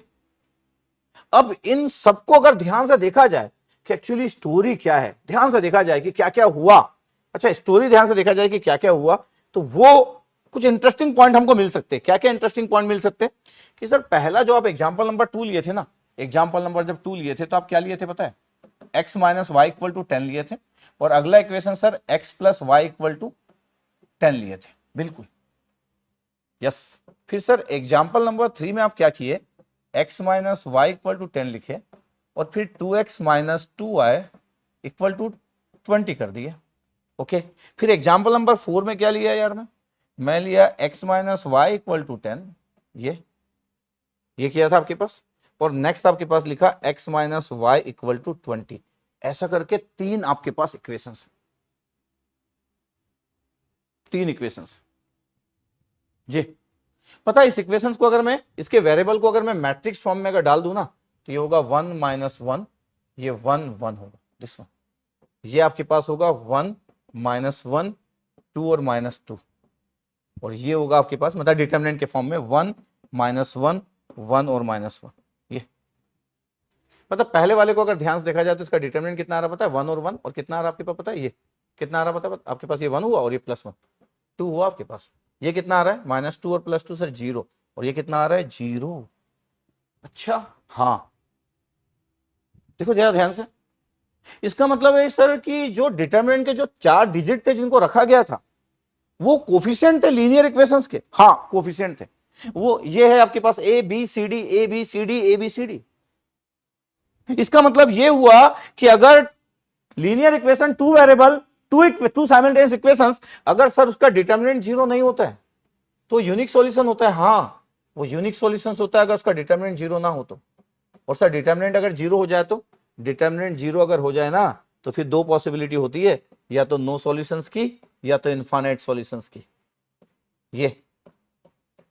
लेकिन अगर डिटरमिनेंट 0 ना हो तो फिर यूनिक सॉल्यूशंस होता है आपके पास, वो डेटा वहीं से आया था आपके पास। तो जब लीनियर इक्वेशन पे एनालिसिस किया जा रहा था तो सर डिटरमिनेंट की जरूरत क्या थी सर, तो बड़ा सिंपल था, डिटरमिनेंट क्यों बनाया, स्टोरी बढ़ेगी ना आगे आगे। तो ये आपके पास ध्यान से नोट करना है कि वो कोफिशिएंट इसके अंदर थे, अभी इस डिटरमिनेंट के अंदर जो एबीसीडी लिखा हुआ था। इसका मतलब क्या हुआ, इसका मतलब कल कोई पूछ ले, वापस जा रहा हूं ध्यान से, फिर वापस आऊंगा, आपको अब नोट करते जाना है आप जब तक मैं रोकू ना।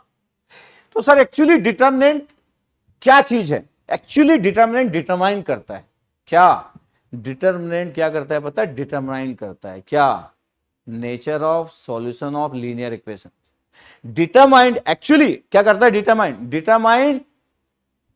Determinant actually determinant determine the nature of solution of linear equation.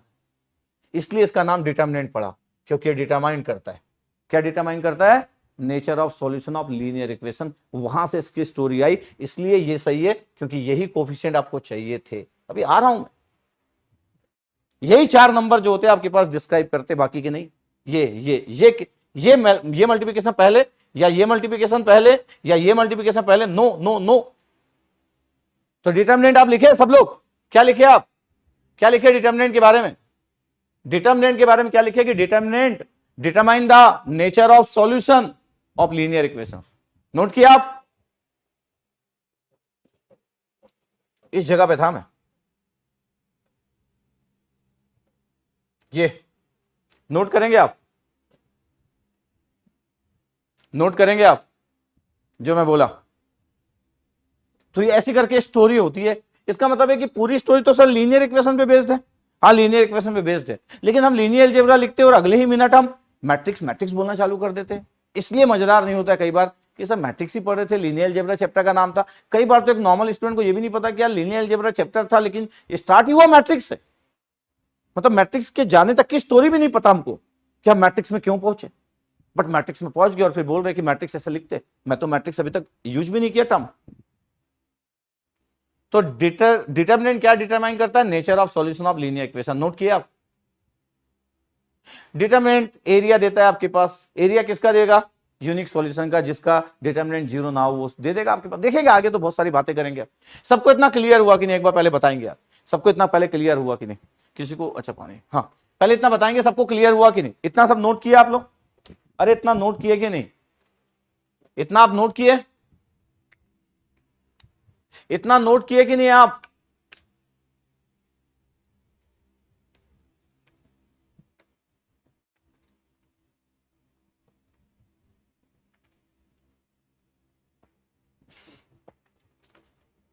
Operation है 7, ऑपरेशन है भाई। सबको ये बात तो क्लियर हुई? आई होप कि सबको क्लियर हुआ।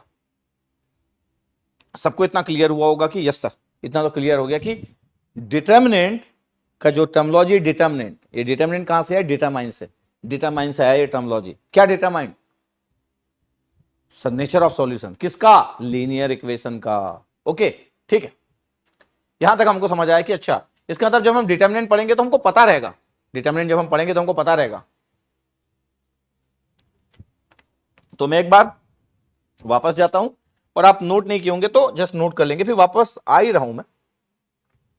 यहां से चालू किए थे अपन, ठीक है, कि क्यों हम ये 4 डिजिट को, क्यों ये डायगोनल को मल्टीप्लाई पहले करते और वो करते करके, क्योंकि यही ये जो कोफिशिएंट है यही डिस्क्राइब करते हैं एक्चुअली बिहेवियर सॉल्यूशन का किसी भी लीनियर इक्वेशंस में।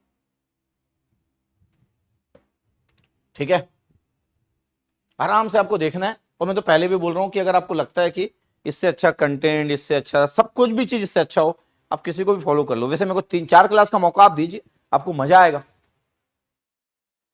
मैं तो घुस के ही पढ़ाऊंगा, मैं घुस के ही पढ़ाऊंगा एकदम। क्योंकि मैं चाहता हूं कि एक ऐसा बच्चा जिसको मैथ से डर लगता है वो आराम से मेरी बातों को समझे, एक एक चीज को नोट करे और आगे बढ़ते जाए, मेरे साथ चलते जाए। ये ऐसा ना हो कि लीनियर इक्वेशन से कोई पूछ ले और बोले कि यार what is the difference between linear and non linear, तो ये ना बोल सके कि ऐसा इक्वेशन जिसका डिग्री 2 या उससे ज्यादा होता है उसको नॉन लीनियर इक्वेशन बोलते हैं। नॉन लीनियर इक्वेशन, इतनी छोटी छोटी बातें कभी कभी क्लियर नहीं होती है। फिर मैं एग्जांपल लेना चालू किया कि एक सिंगल लाइन जो होती है ये हमेशा इनफाइनाइट सॉल्यूशन को रिप्रेजेंट करती है, और जब 2 इक्वेशंस में सिंगल लाइन बन जाए तो वही तो इनफाइनाइट सॉल्यूशन होता है। ठीक है, ओके, यहां तक हम देख रहे थे। ये एग्जांपल पूरे एक साथ थे, ये एग्जांपल पूरे एक साथ थे। ये कोफिशिएंट के बारे में बातें चल रही थी, बातें चल रही थी। इतना नोट कर लिया आप? इतना सबको क्लियर? इतना सबको क्लियर? आगे बढ़ेंगे अब हम, आगे बढ़े? ठीक है, चलो ओके। अब हम ध्यान से देखते हैं कि यार क्या है, जब हम इक्वेशंस की बात करते हैं ना, इक्वेशंस की बात करते हैं तो जनरलाइज इक्वेशंस क्या होता है पता है आपके पास?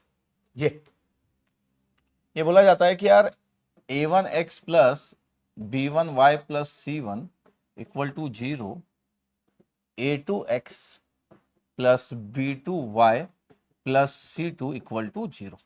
ये generalize form of linear equation in 2 variable, generalize form linear equations का इन 2 वेरिएबल्स। अभी जो हम पढ़ रहे थे वही। मैट्रिक्स में जाने से पहले क्या होता था उसकी बात कर रहा हूं, मैट्रिक्स में जाने से पहले की बात चल रही है। तो होता यह था कि देखा गया कि यार जब 2 लीनियर इक्वेशन से 2 वेरिएबल, मतलब लीनियर इक्वेशन साइमल्टेनियस इक्वेशन से और 2 वेरिएबल्स है, तो देखा गया कि इसमें ना जो नंबर्स है आपके पास, क्या नंबर्स इसमें देखा गया कि अगर मैं बोल दूं कि इसमें a1 by a2 is not equal to b1 by b2, अगर ये है a1 by a2 is not equal to b1 by b2 का अगर रेशियो बराबर नहीं है तो ये आपको ना यूनिक सॉल्यूशन देते हैं, और ये इंटरसेक्टिंग लाइंस होगी, ये यूनिक सॉल्यूशन देता है। ये देखा गया। सर इसका मतलब तो ये हुआ, हाँ क्या हुआ इसका मतलब? इसका मतलब तो ये हुआ कि sir a1 b2 not equal to, हाँ सर b1 a2, हाँ बिल्कुल सही बोल रहे हो, यही मतलब हुआ इसका यूनिक सॉल्यूशन के लिए। सर इसका मतलब तो ये हुआ कि sir a1 b2 minus b1 a2 not equal to 0। हाँ भाई, इतना आता है ना सबको सिंबल, ये इधर गया और नॉट इक्वल टू के बाद 0 आ गया। तो सर अगर मैं ध्यान से देखूं कोफिशिएंट को, क्या क्या है? सर A1 और B1 और A2 और B2 सर। पता है इस डब्बे में रखा जाए, दो लाइंस के डब्बे में, तो पता है यूनिक सॉल्यूशन के लिए रिजल्ट क्या आना चाहिए सर? यूनिक सॉल्यूशन के लिए रिजल्ट आना चाहिए सर ये, सर ये क्या सर, ये क्या, ये A1 B2 minus B1 A2 sir not equal to 0। इस डब्बे का result sir not equal to 0 आना चाहिए सर। ये जो डब्बा दिख रहा है आपके पास, इसका सर नॉट इक्वल टू 0 आना चाहिए, लेकिन इसका रिजल्ट क्या आना चाहिए? अच्छा इसका रिजल्ट आना चाहिए A1 B2 minus B1 A2 not equal to 0। इसलिए A1 B2 ये मल्टीप्लाई हुए पहले 1, बाद में ये मल्टीप्लाई हुए दूसरा, इसलिए बोला जाता है ये डायगोनल एलिमेंट्स मल्टीप्लाई होते हैं, माइनस ये, इसी को डिटर्मिनेंट बोला जाता है। तो डिटर्मिनेंट की स्टोरी यहां से बनते बनते यहां तक पहुंची थी, ऐसी स्टोरी बनती थी डिटर्मिनेंट की। ये देखो जरा ध्यान से, देखो जरा ध्यान से, ये आई होप आपको क्लियर। बिल्कुल सर, हाँ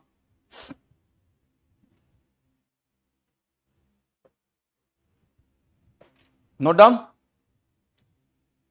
तो बोलना कि नोटेड डाउन, नोटेड, ठीक है, नोटेड डाउन, नोटेड। मैं मैट्रिक्स पे आया ही नहीं, मैं मैट्रिक्स पे नहीं आया हूं अभी तक। वो मजेदार नहीं होता यार कि लीनियर अलजेब्रा लिखने के 1 मिनट बाद मैट्रिक्स लिखना चालू किया और बोले कि 2x2 AIJ रोज कॉलम। अरे ये तो बचपन से 12th क्लास का बच्चा भी जो 12th में बोर्ड में फेल हो गया उसको भी पता है मैट्रिक्स से कर, मजा नहीं है उसमें, ठीक है। स्टोरी बड़ी आराम से जाना चाहिए, स्मूथ जाना चाहिए स्टोरी को, नहीं, और सिंपल स्टोरी होना चाहिए। तो आपको दिखा अच्छा ये सर ये एक्चुअली यूनिक सॉल्यूशन की कंडीशन है, और ये बॉक्स जो डब्बा है जिसको आप डिटर्मिनेंट बोल रहे हो, इसका रिजल्ट तो यही आना चाहिए सर। हाँ बिल्कुल, ये यूनिक सॉल्यूशन हो जाएगा, ठीक है, ओके सही है।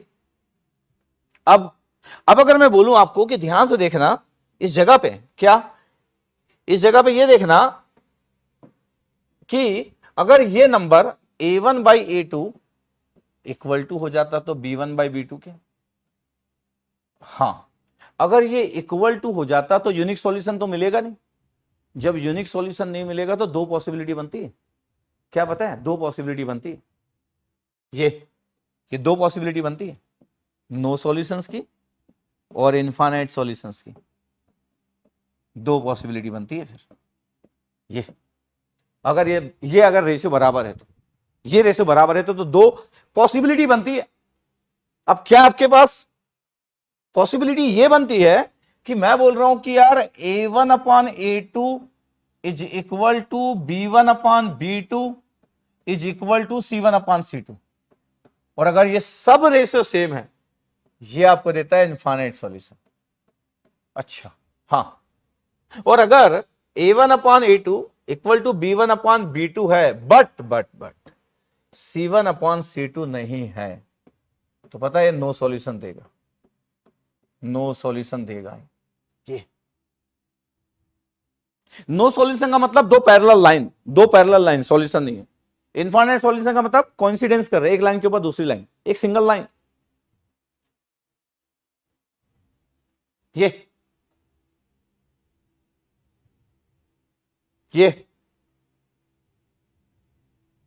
अभी मैं पढ़ा नहीं रहा हूं, मैं तो स्टोरी बना रहा हूं अभी तो। अरे पढ़ा नहीं रहा हूं अभी तो, स्टोरी बना रहा हूं, पढ़ा कहां रहा हूं, तो स्टोरी बता रहा हूं मैं आपको। इतनी स्टोरी समझ आई?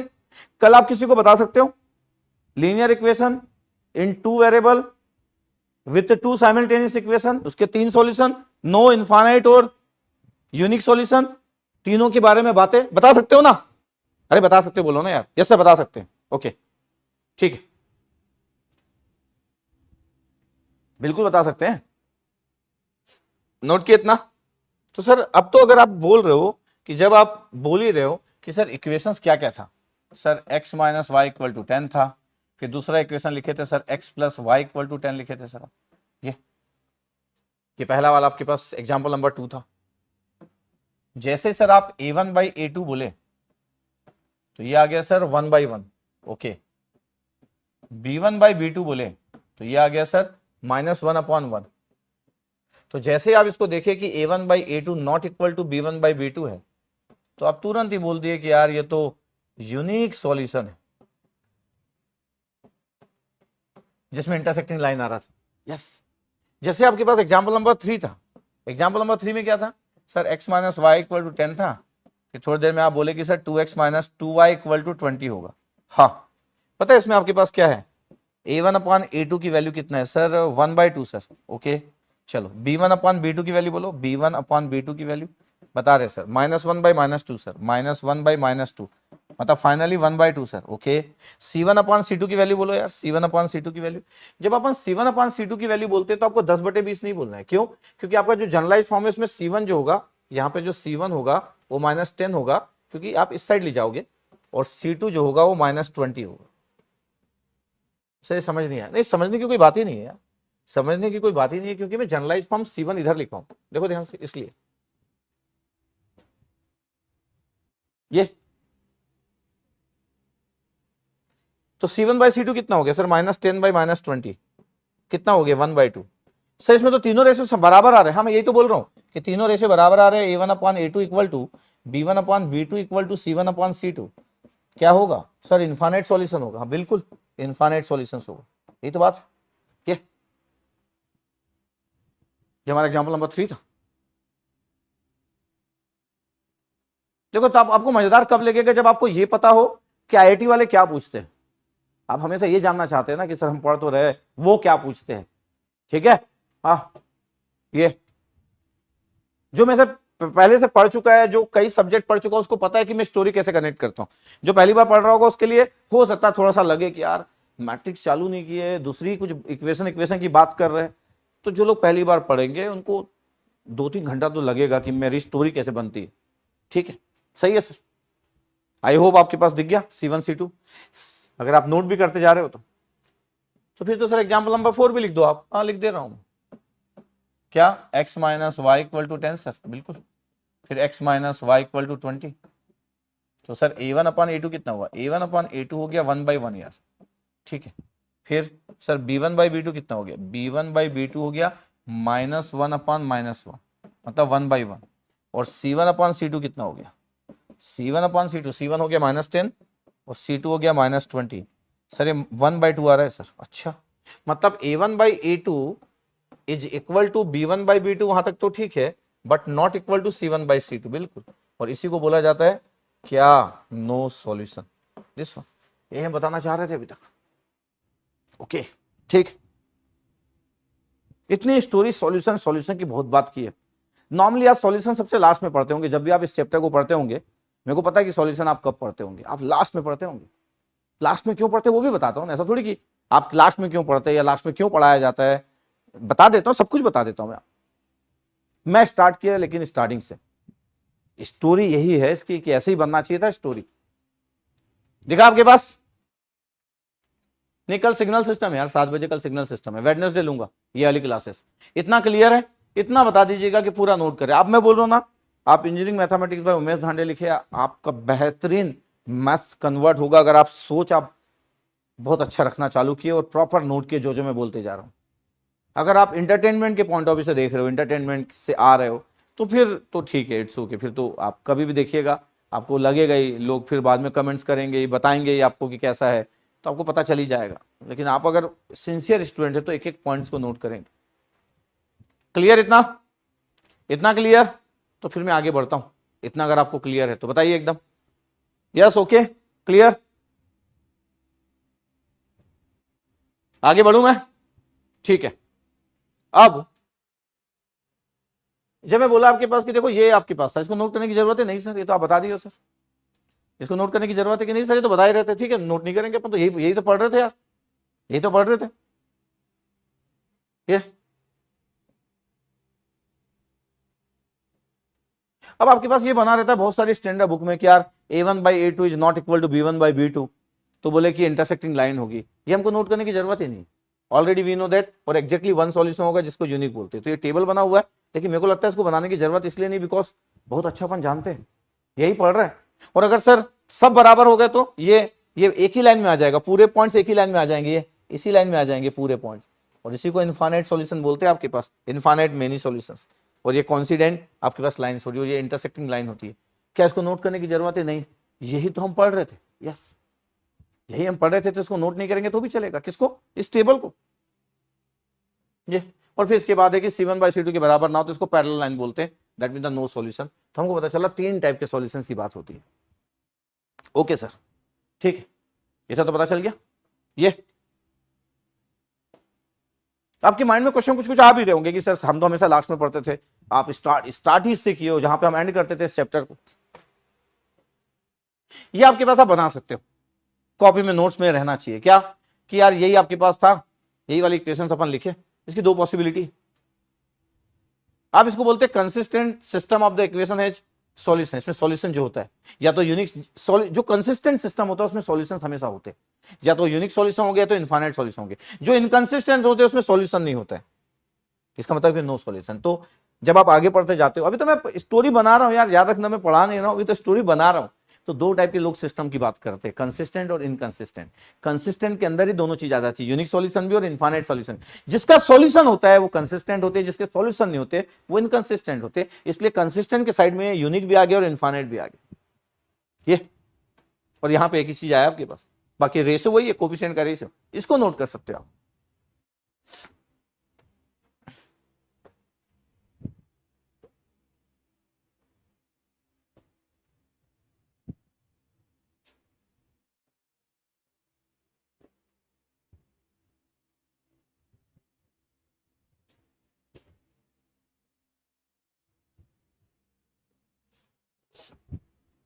इसको नोट कर लीजिए।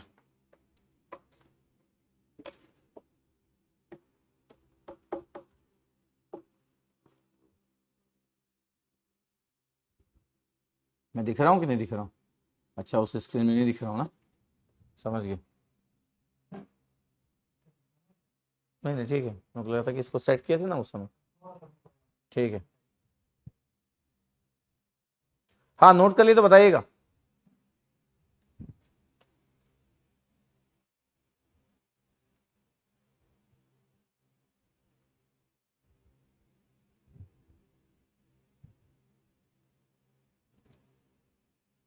हाँ, ये नोट कर लिए तो बताइएगा कि यस सर 2 टाइप के होते हैं आपके पास। मैं तो अभी स्टोरी बना रहा हूँ, आपकी कॉपी में स्टोरी चालू है अभी तो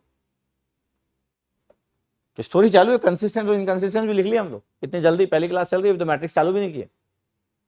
आप हमेशा मैट्रिक्स पढ़ने के बाद ही ऐसी बात करते हो, यकीनन मैट्रिक्स पढ़ने के बाद ही ऐसी बात करते हो। लिख लिया आप? हाँ, सिग्निफिकेंस क्लियर रहना चाहिए कि जब आप बोलते हो कि unique solution that mean the intersecting lines, जब आप इनफाइनाइट सॉल्यूशन बोलते हो इसका मतलब है कि वो एक दूसरे पे लाइन टच कर रही है, इसका मतलब है कि कॉन्सिडेंट लाइंस होना चाहिए आपके पास। और अगर इनकंसिस्टेंट बोल रहे हैं इसका मतलब पैरेलल डिसजॉइंट लाइन होना चाहिए, फिर द पैरेलल लाइंस। ठीक है, ओके चलो। अब देखो आपके पास कि ये आया था 2008 आईआईटी बेंगलोर का क्वेश्चन, ये 2008, ये देखो ध्यान से, ये देखो ध्यान से, 2008 का आईआईटी बेंगलोर का क्वेश्चन था और आपसे पूछा गया था। क्वेश्चन को देखो ध्यान से, ये देखो, ये क्या पूछा गया कि भाई 4x + 2y = 7 है और 2x + y = 6 है। ये तो लीनियर इक्वेशन है बिल्कुल सर, तो साइमल्टेनियस इक्वेशन है बिल्कुल, ये तो सर लीनियर इक्वेशन है। अरे बिल्कुल भाई, तो सर ये तो सॉल्व ही हो गया ना। कैसे सर? ये तो सॉल्व हो गया कैसे बताओ यार। कोफिशिएंट a1 की वैल्यू कितना है सर? a1 की वैल्यू 4 है सर। अच्छा, और b1 की वैल्यू कितना है सर? b1 की वैल्यू सर 2 है सर।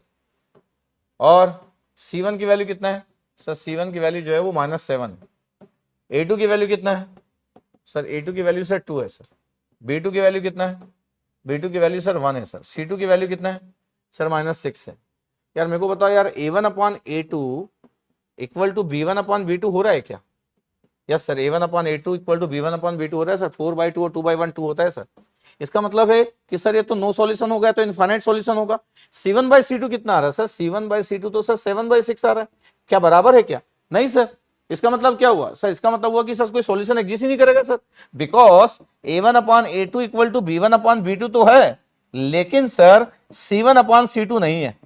बिल्कुल सर, ये तो बन गया, हाँ खत्म हो गया। वो तो देख के भी बताया जा सकता था, द नो सॉल्यूशन।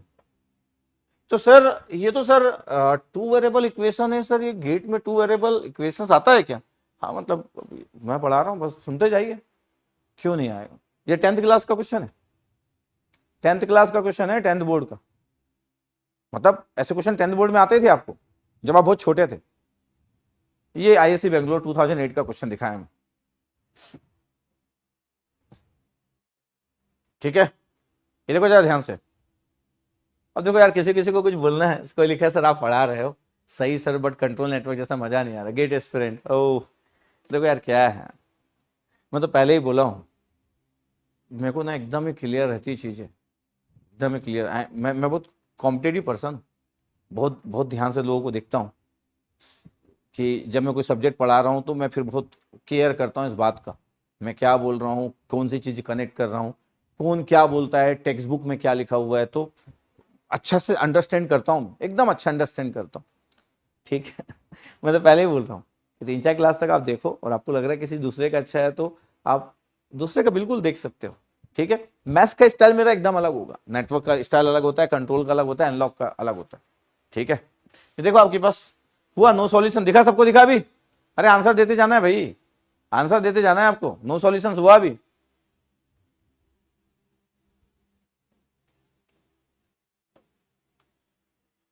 दो 2016 में फिर से उसी 2016 में जो क्वेश्चन था आईआईसी बेंगलोर का था, ये क्वेश्चन क्या लिखा था, क्वेश्चन को रीड करो जरा, क्वेश्चन को रीड करो, बताओ कि क्या लिखा हुआ है। क्वेश्चन नंबर 2 ये लिखा हुआ है सर, क्या लिखा हुआ है?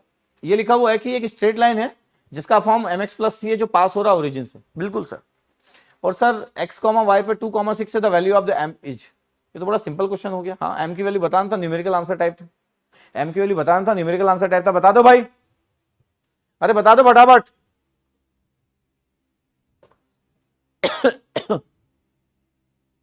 ठीक है, जल्दी बताओ, जल्दी बताओ, अरे आंसर बताओ, कितना आंसर, कितना आंसर, m की वैल्यू कितना आंसर बता दो आप, एकदम कनेक्टेड रहो, एकदम एकदम कनेक्टेड। क्या क्वेश्चन है बताओ आपके पास? क्वेश्चन ये है कि y equal to mx plus C का जो इक्वेशन होता है ना, y equal to mx plus C का इक्वेशन क्या होता है? वो ये होता है, ये x है, ये y है, यस सर, ये आपके पास ये इक्वेशन होता है, इसको इंटरसेप्ट बोलते हैं c, इसको स्लोप बोलते हैं m। बोल रहा है कि ये पास हो रहा है ओरिजिन से। जब कोई बोल रहा है कि ओरिजिन से पास हो रहा है, इसका क्या मतलब है? ये सी से पास होता है, ये सी से पास होता है, इंटरसेप्ट से पास होता है। और कोई बोल रहा है कि ओरिजिन से पास हो रहा है, इसका मतलब है वो बोल रहे हैं कि सी की वैल्यू 0 है, ये गिवन है, स्टेटमेंट के फॉर्म में गिवन है कि सी की वैल्यू 0, इंटरसेप्ट की 0। अगर ये स्ट्रेट लाइन ओरिजिन से पास हो तो इंटरसेप्ट की वैल्यू 0, और अगर इंटरसेप्ट की वैल्यू 0 तो पता है y इक्वल टू mx आ गया बस। अच्छा हाँ, y इक्वल टू mx आ गया। अब अगर कोई पॉइंट लिखा है x, y, तो x की वैल्यू 2 है और y की वैल्यू 6 है, तो y की वैल्यू 6 है और x की वैल्यू 2 है, तो 2m हो गया। तो m की वैल्यू कितना हो गया? 6/2 सर, 3 हो गया, सॉल्व हो गया। आप कुछ लोग आंसर दे भी रहे थे, कुछ लोग आंसर दे भी रहे थे। ये देखो m की वैल्यू 3 आ गया, देखो जरा ध्यान से। यस सर, ये तो आंसर आ गया, हाँ आ गया, कोई बात ही नहीं है। अरे आंसर आ गया भाई, बस देखो ना आपके पास, आप आगे बढ़ते जाओ। आगे भाई, कनेक्टेड रहेंगे तो आप बहुत फायदे में रहेंगे, कनेक्टेड रहेंगे, पूरे देर तक सुनते रहेंगे तो आपको बहुत अच्छा मैथ्स करवा दूंगा मैं अभी मैथ्स ना आईआईटी लेवल का पढ़ने जा रहा हूं, पढ़ रहा हूं, बहुत सारे पूरा बुक्स भर लिया हूं, पूरा लाइब्रेरी से मैथ्स का, इसलिए किसी को डाउट नहीं होना चाहिए। मैं आईआईटी लेवल का मैथ्स पढ़ रहा हूं, अब मैं मैथ्स पढ़ रहा हूं आईआईटी लेवल का, ठीक है। तो डोंट वरी फॉर एनीथिंग, आपके गेट में इतना नहीं आता टफ मैथ्स, लेकिन मैं पढ़ रहा हूं, ओके ठीक है, ध्यान रखना आप। चलो, ये 2016 आईआईसी बेंगलोर का, 2016 में 2, इसका मतलब सर आईआईसी बेंगलोर वाले को तो सर ये बड़ा पसंद है। अब ऐसे तो मैं बोलता हूं कि एक आईआईटी, एक आईआईसी से एक किसी से जगह से फ्रेम होता है, तो एक टाइप का जो टीचर होता है उसको पसंद होती कुछ बातें। ये देखो क्वेश्चन की बातें सेम है, कैसी बातें सेम है? अरे वही यार, linear equation, number of variable 2, simultaneous equation दिया, क्या दिया बताओ? बोल रहा है कि sir number of solutions of the simultaneous algebraic equation y equal to 3x plus 3 और y equal to 3x plus 5 sir, बताओ कितना होगा करके। 0 होगा, 1 होगा, 2 होगा। सर मैं तो अभी इतना सीख चुका हूं ना कि sir y equal to 3x plus 3 है, हाँ, और सर मैं अगर ना y equal to 3x plus 5 है सर, ये देखो सर, तो सर ये तो दो अलग अलग इक्वेशन हो गई ना सर। इंटरसेप्ट एक का 3, इंटरसेप्ट एक का 5 है, तो सर ये तो दो स्ट्रेट लाइन हो गई सर, दो पैरेलल लाइन नहीं हो गई सर। हाँ सर, अभी तो मैं कोफिशिएंट नहीं देखूंगा तो भी पता है कि सर ये तो दो पैरेलल लाइन है सर। इसका क्या मतलब है कि नंबर ऑफ सॉल्यूशंस कितना होगा इसका, नंबर ऑफ सॉल्यूशंस है zero sir, no solution sir. ये y equal to sir 3x plus ये y इक्वल टू 3x है, x इक्वल टू जब जीरो पुट करेंगे तो 3 होगा, x इक्वल टू जब मैं आपके पास पुट करूंगा देखो y equal to 3x plus 3 है, स्लोप की वैल्यू जो है वो कितना है सर 3 है sir, x equal to zero में कितना आ रहा है 3 आ रहा है। ये एक इक्वेशन है आपके पास। दूसरी इक्वेशन यही आपके पास है, बस इंटरसेप्ट 5 है, तो पता है आपके पास ऐसे दो लाइन है, एक इंटरसेप्ट 3 और एक intercept 5 is the parallel lines, मतलब बिना कोएफिशिएंट देखे ही नो सॉल्यूशन सर। कितना सिंपल बात है। और किसी को कोएफिशिएंट देखना रहता तो क्यों नहीं बता देते यार कि y equal to 3x plus 3 है, y equal to 3x plus 5 है, हमको दिख ही रहा है कि c1 बाई c2 का रेशियो अलग है, a1 by a2 equal to b1 by b2 और c1 बाई c2 का रेशियो अलग, a1 बाई a2 और b1 बाई b2 सेम है but c1 by c2 same नहीं है। हमको इतना आइडिया होना चाहिए, ऐसा नहीं कि मेरे को याद हो गया कि सर मैं तो याद कर लिया हूं sir a1 by a2 equal to b1 by b2 equal to c1 by c2 infinite solution, a1 by a2 equal to b1 by b2 not equal to c1 by c2, मंत्र मंत्र मंत्र मंत्र मंत्र नो सॉल्यूशन सर। अच्छा a1 by a2 not equal to b1 by b2 sir unique solution. भाई ऐसा नहीं पढ़ना है यार, ऐसा नहीं पढ़ना है, और ऐसा मैं पढ़ाना नहीं चाहता हूं। हम जो बोल रहे जो लिख रहे पता रहे क्या बोल रहे क्या लिख रहे, क्या बोल रहे क्या लिख रहे पता रहे।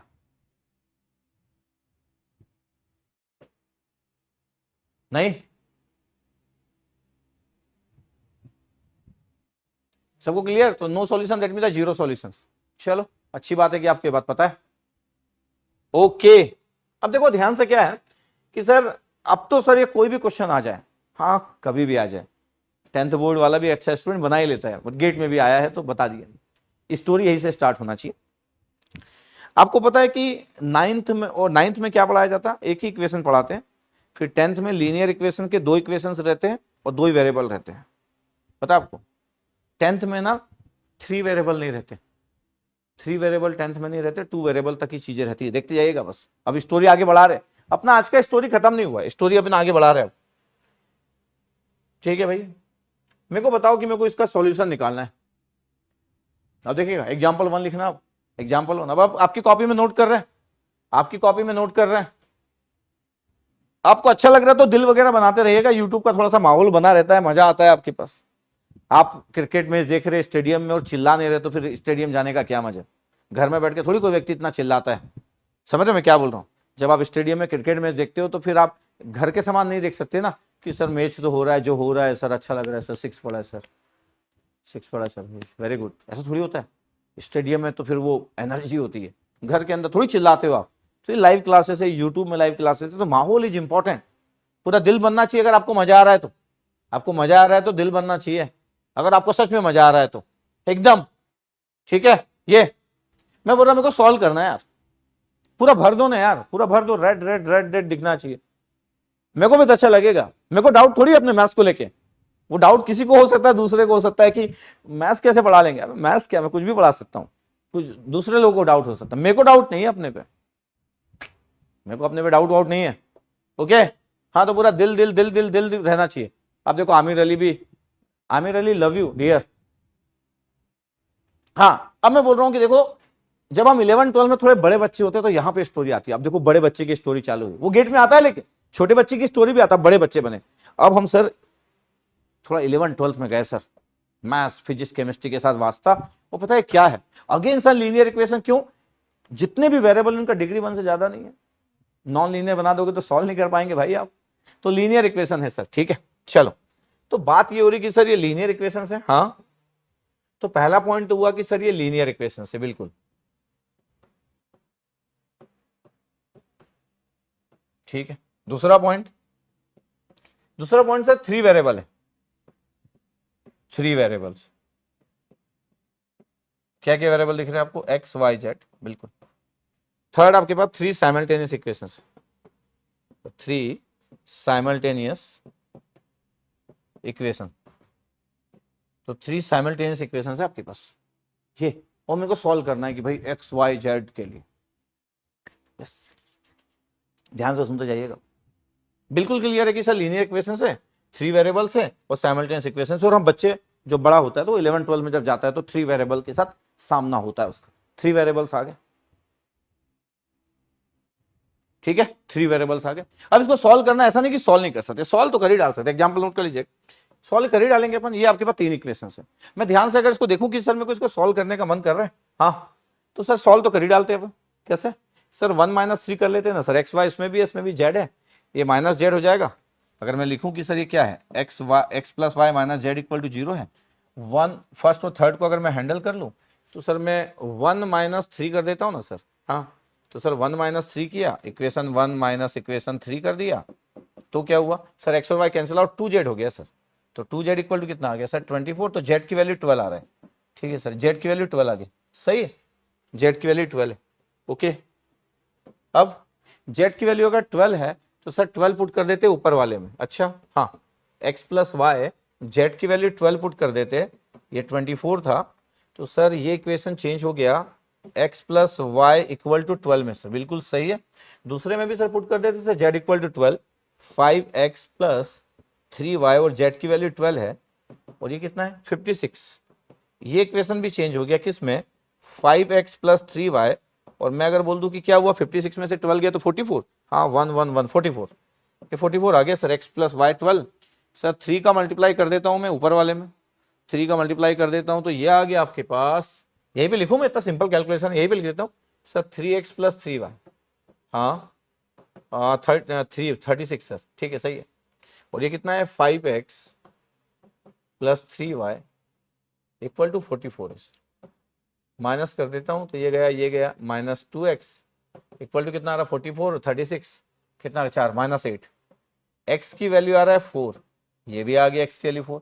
अगर x 4 है और z 12 है तो सर y तो बता ही दूंगा मैं, x 4 है तो पुट कर दो यार, x की वैल्यू 4, यस सर, y की वैल्यू निकालना है, और z की वैल्यू कितना है, z की वैल्यू 12 है सर। तो आ गया आपके पास आंसर y की वैल्यू 8। सर तीनों ही x y z की वैल्यू आ गई। इसका मतलब है, ध्यान से अगर देखा जाए, दूसरा स्क्रीन लिया नहीं मैं क्योंकि साइमल्टेनियस इक्वेशन है और हम हमेशा से सॉल्व करते हुए आ रहे हैं बचपन से, मतलब 11 12 से। तो सर x कितना आया, x आया यार पता है आपको 4, आप भी सॉल्व कर सकते थे, ऐसा नहीं कि मैं सॉल्व किया, आप भी सॉल्व कर लेते। y 8 आया, और सर z की वैल्यू कितना आ रहा है 12 आ रहा है सर। अच्छा हाँ, x 4 y 8 z 12 सर, यही आप निकाले होंगे, यही आप निकाले होंगे पक्का, आप भी निकाल लेते, आप भी निकाल लेते, मैं श्योर हूं। हाँ सर निकाल ही लेते सर, जब आप 11 12 बोल ही रहे हो तो निकाल लेते, क्योंकि इक्वेशन बड़ी अच्छी रखी हुई थी, मजेदार इक्वेशन थी जिससे कैलकुलेशन फास्ट हो जाए, टाइम अपना वेस्ट ना हो। ठीक है, निकल गया एक्स वाई जेड की वैल्यू। तो सर 3 वेरिएबल है आपके पास, और पता है 3 वेरिएबल है, यूनिक सॉल्यूशन है, क्योंकि एक्स वाई जेड ये सेटिस्फाइड करेगा, यूनिक सॉल्यूशन। पता है प्रॉब्लम क्या होती है कि जब 3 वेरिएबल होते हैं, पता है आपके पास, जब 3 वेरिएबल होते हैं, क्योंकि एक्स वाई जेड आ गया, जब मैं सेकंड, अब आपके पास सोच रहे हो, अब आप सोचो ना कि अगर मैं किसी को बोलूं यार एक्स वाई प्लेन है, ये एक्स वाई प्लेन, ये पता आपके पास सिर्फ 2 वेरिएबल है आपके पास। जब मैं बोलता हूं आपके पास पता है क्या, ये अगर आपके पास x है, ये y है, ये z है, ये आपके पास अगर ऐसा है x y z, ये 3 डायमेंशन है आपके पास, अभी प्लेन के अंदर आ जाता है, ये तो टू डायमेंशन क्वांटिटी है, 3 डायमेंशन क्वांटिटी तो प्लेन के अंदर आ जाता है। तो अब जब ना लीनियर इक्वेशन 3 वेरिएबल बोलते हैं तो ये स्टैंडर्ड फॉर्म होता है, ये स्टैंडर्ड फॉर्म होता है, नोट कर सकते हो आप, कोई इशू नहीं, ये स्टैंडर्ड फॉर्म है 3 वेरिएबल, ये पूरी दुनिया की हर बुक्स में डिफाइंड है कि भाई 3 वेरिएबल को अपन ऐसा लिख ले रहे हैं, 3 वेरिएबल है। अब 3 वेरिएबल है तो एक्स वाई जेड हो गया ना, प्लेन बन गया। पहले 2 डायमेंशन था, एक्स वाई प्लेन ही था, अब आपके पास 3 डायमेंशन प्लेन हो गया, नहीं 3 डायमेंशन प्लेन हो गया। अब ये आपके पास है, और अब हम सॉल्व भी किया x y z, unique solution आया भी था, यूनिक सॉल्यूशन आया भी था। सर इसमें भी तो ऐसे होता होगा ना सर कि यूनिक आएगा या तो इनफाइनाइट आएगा या तो नो सॉल्यूशन आएगा। हाँ सही बोल रहे हो आप, सही बोल रहे हो, इसमें भी वैसे ही होगा, यूनिक आएगा या तो इनफाइनाइट आएगा तो नो सॉल्यूशन आएगा, 3 ही पॉसिबिलिटी। एक एग्जांपल ये जिसका यूनिक सॉल्यूशन आया, उसके मैं बोल रहा हूं देखो ये आपके पास इक्वेशन से और एक्स वाई जेड है ना 3 वेरिएबल्स, ये 3 वेरिएबल्स। पता आपके पास जब मैं नेचर ऑफ सॉल्यूशन की बात करता हूं ना, इसको बना तो पाएंगे नहीं, इसको बना तो पाएंगे नहीं, तो नेचर ऑफ सॉल्यूशन की बात करता हूं तो अगेन इनकंसिस्टेंट जब होता है तो नो सॉल्यूशंस आएगा भाई। और जब नो सॉल्यूशंस आता है आपके पास तो ये देखो कोई इंटरसेक्शन आपके पास होता नहीं, कोई कॉमन पॉइंट नहीं होता इंटरसेक्शन का। ये देखो आपके पास ऐसा होता है आपके पास, ये देखो कि आपके पास ऐसा दो पैरेलल है और एक कट कर रहा है आपके पास, तो कॉमन इंटरसेक्शन नहीं होता है, क्योंकि जब 3 पॉइंट है तो एक जगह पे तीनों कट करना चाहिए। 2 कट कर रहे, एक कट नहीं कर रहा, सेम जगह पे तो नहीं होता। नो सॉल्यूशन है आपके पास, क्योंकि एक्स वाई जेड है आपके पास। ये नो सॉल्यूशन की फिगर सर तो टफ दिख रहे, अरे भाई तो 3D है ना भाई, आपको थोड़ी बनाना है, नहीं बनाना है, डोंट वरी फॉर दैट, नहीं बनाना है आपको। नो सॉल्यूशन सर, ये देखो ये सबसे अच्छा तो ये दिख रहा है, 3 आपके पास बना दिया, 3 प्लेट बना दी, 1 2 3, 1 2 3, 3 प्लेट्स, नो सॉल्यूशन। यहां तो सर कट कर रहा है, अरे 2 कट कर रहे हैं ना भाई, तीनों पॉइंट आना चाहिए इंटरसेक्शन का मतलब। अब अगर इंटरसेक्टिंग पॉइंट्स होंगे और वो 3 वेरिएबल्स होंगे तो एक्स वाई जेड आना चाहिए भाई। ओके ओके ओके, अब देखना, अगर मैं बोलूं कि कंसिस्टेंट है तो कंसिस्टेंट में 2 पॉसिबिलिटी होती है, या तो एग्जैक्टली 1 सॉल्यूशन होगा या तो इनफाइनाइट मेनी सॉल्यूशंस होंगे। अगर एग्जैक्टली 1 सॉल्यूशन होगा तो ऐसा होगा आपके पास कि एक पॉइंट पे तीनों कनेक्ट करेंगे, इंटरसेक्ट। जैसे भी एग्जांपल लिया था एक्स वाई जेड था, ये इस जगह पे तीनों आ रहे हैं, एक ये आपके पास एक सीट समान रखी हुई है, एक ये सीट रखी हुई है, एक दूसरी सीट रखी हुई और एक सीट रखी हुई, तीनों का ऐसा आपके पास फ्रेम किया, तो इस पॉइंट पे तीनों एक जगह पे कट कर रहे हैं, ये भी और ये भी। ये आपके पास है एक्जैक्टली 1 सॉल्यूशन को बोलते हैं आपके पास कंसिस्टेंट, और ये यूनिक सॉल्यूशन होगा जब प्लेन इंटरसेक्ट कर रहे हैं सिंगल पॉइंट पे, जब प्लेन इंटरसेक्ट करते हैं। इसलिए हम कभी भी ग्राफिकल नहीं जाते, किसमें 3D में, कहां कोई पेपर में बात करेगा, कोई दिखाएगा, ऐसे देख सकते हैं बस। लेकिन अगर मैं इनफाइनाइट सॉल्यूशन की बात करूं तो आपके बहुत जगह पॉइंट्स पे आपके पास कट करते जाएंगे, प्लेन्स इंटरसेक्ट इन लाइन और द सेम प्लेन, ये इनफाइनाइट मेनी सॉल्यूशंस। इसका मतलब है सर ये तो टफ होते जा रहा है, हाँ मतलब यार 3 वेरिएबल में हो गए तो प्लेन आ गया ना भाई, ये देखो प्लेन आ गए, ओके ये प्लेन आ गए, यहां पे आपके पास था नो सॉल्यूशन, प्लेन था आपके पास। ये होता है graphical representation of nature of solution, जिसको कॉपी में कहां बनाएंगे मजेदार नहीं हो, इग्नोर कर सकते कॉपी में बनाते समय। कॉपी में बनाते समय हम क्या लिखे, सिर्फ मैथ्स लिखे, इसलिए तो मैथ्स पढ़ाया जाता है कि कुछ जगह जहां पे ज्यादा देख ना सको, मैथ्स मैथ्स मैथ्स अप्लाई कर लो, ठीक है ओके। ये मैं बोल रहा हूं कि हो क्या रहा है, कंक्लूजन क्या है बोला, 3 वेरिएबल में कंक्लूजन क्या है, जब नंबर ऑफ वेरिएबल्स और नंबर ऑफ इक्वेशन इंक्रीज होते हैं तो सॉल्यूशन डिफिकल्ट होता है कैलकुलेट करना, टीडीएस और डिफिकल्ट होना चालू होता है भाई साहब। और अगर सिस्टम ऑफ लीनियर इक्वेशन को अगर हम मैट्रिक्स में मैप्ड कर दे भाई, और अगर मैं रैंक फाइंड आउट कर लूं तो मैं उसका nature of solution find out कर सकता हूं। इसलिए आप लास्ट में पढ़ते हो रैंक की हेल्प से नेचर ऑफ सॉल्यूशन निकालते हो, इसलिए आप लास्ट में पढ़ते थे, हम भी पढ़ेंगे लास्ट में। लेकिन मैं स्टार्ट कहां से किया, 2 वेरिएबल्स, आप स्टार्ट ही 3 वेरिएबल से करते हो, इसलिए आप लास्ट में पढ़ते हो। तो कभी कभी आप ज्यादा चीज अच्छा पढ़ते हो लेकिन इतनी स्मॉल बारीकियों पे ज्यादा ध्यान नहीं देते हो, 3 वेरिएबल पढ़ रहे, मैट्रिक्स बना रहे, ज्यादा सोच वोच नहीं रहे, इसलिए आपको मैट्रिक्स की जरूरत पड़ेगी। जैसे जैसे नंबर ऑफ इक्वेशन बढ़ते जाएगी, जैसे जैसे नंबर ऑफ इक्वेशन बढ़ते जाएगी, कैलकुलेशन कॉम्प्लिकेटेड होते जाएगा, फिर वो कोफिशिएंट के फॉर्म में बताना टफ होगा। यहां देखो कितने आराम से कोफिशिएंट के फॉर्म में बताए थे, आपको क्या लग रहा है कि आप हर जगह बता पाओगे ऐसा? यहां देखो कितने आराम से आप कोफिशिएंट के फॉर्म में बता पा रहे थे, देखना ध्यान से कैसे। ये देखो जब क्वेश्चन सॉल्व करने की पहले की बारी है, कौन सी बारी है, ये देखो आपके पास कोफिशिएंट लिखे हुए। सर क्या सर ऐसा सर कोफिशिएंट नहीं हो सकते? सर बहुत कॉम्प्लिकेटेड हो जाएगा भाई साहब, 3 वेरिएबल में ऐसा अगर फिगर बनाओगे और कोफिशिएंट के बारे में लगाओगे, इज वेरी टफ। फिर मंत्र भी मंत्र समान हो जाएगा पूरा, कि पता नहीं मंत्र किधर से किधर हो जाए, तो बहुत कॉम्प्लिकेटेड होता है। इस कॉम्प्लेक्सिटी को कम करने के लिए मैट्रिक्स इंट्रोड्यूस हुआ। लीनियर इक्वेशन के सॉल्यूशन के बिहेवियर को प्यार से हैंडल करने के लिए मैट्रिक्स का यूज चालू। विषय क्लियर रहना चाहिए, ऐसे थोड़ी मैट्रिक्स आ गए। ये तो ऐसा सा टेबल इसमें नहीं होगा क्या? नहीं, टेबल हो सकता है ऐसा, बट उसको देख के डर लग जाएंगे, उसके कोएफिशिएंट को याद करके डर जाओगे आप। पता है आपके पास तो क्या होता है, लीनियर अलजेब्रा के एप्लीकेशंस क्या होते हैं। बहुत सारे प्रॉब्लम्स को आप, लार्ज नंबर ऑफ प्रॉब्लम्स को मैट्रिक्स में कन्वर्ट कर सकते हो, सॉल्व कर सकते हो। कोडिंग में आप यूज कर सकते हो, क्रिप्टोग्राफी में यूज कर सकते हो, economics, geometry, genetics, linear programming, games, ये सब लीनियर अलजेब्रा में, लीनियर अलजेब्रा के एप्लीकेशन। और भी एप्लीकेशन है, कुछ ही लिखा, और भी एप्लीकेशन।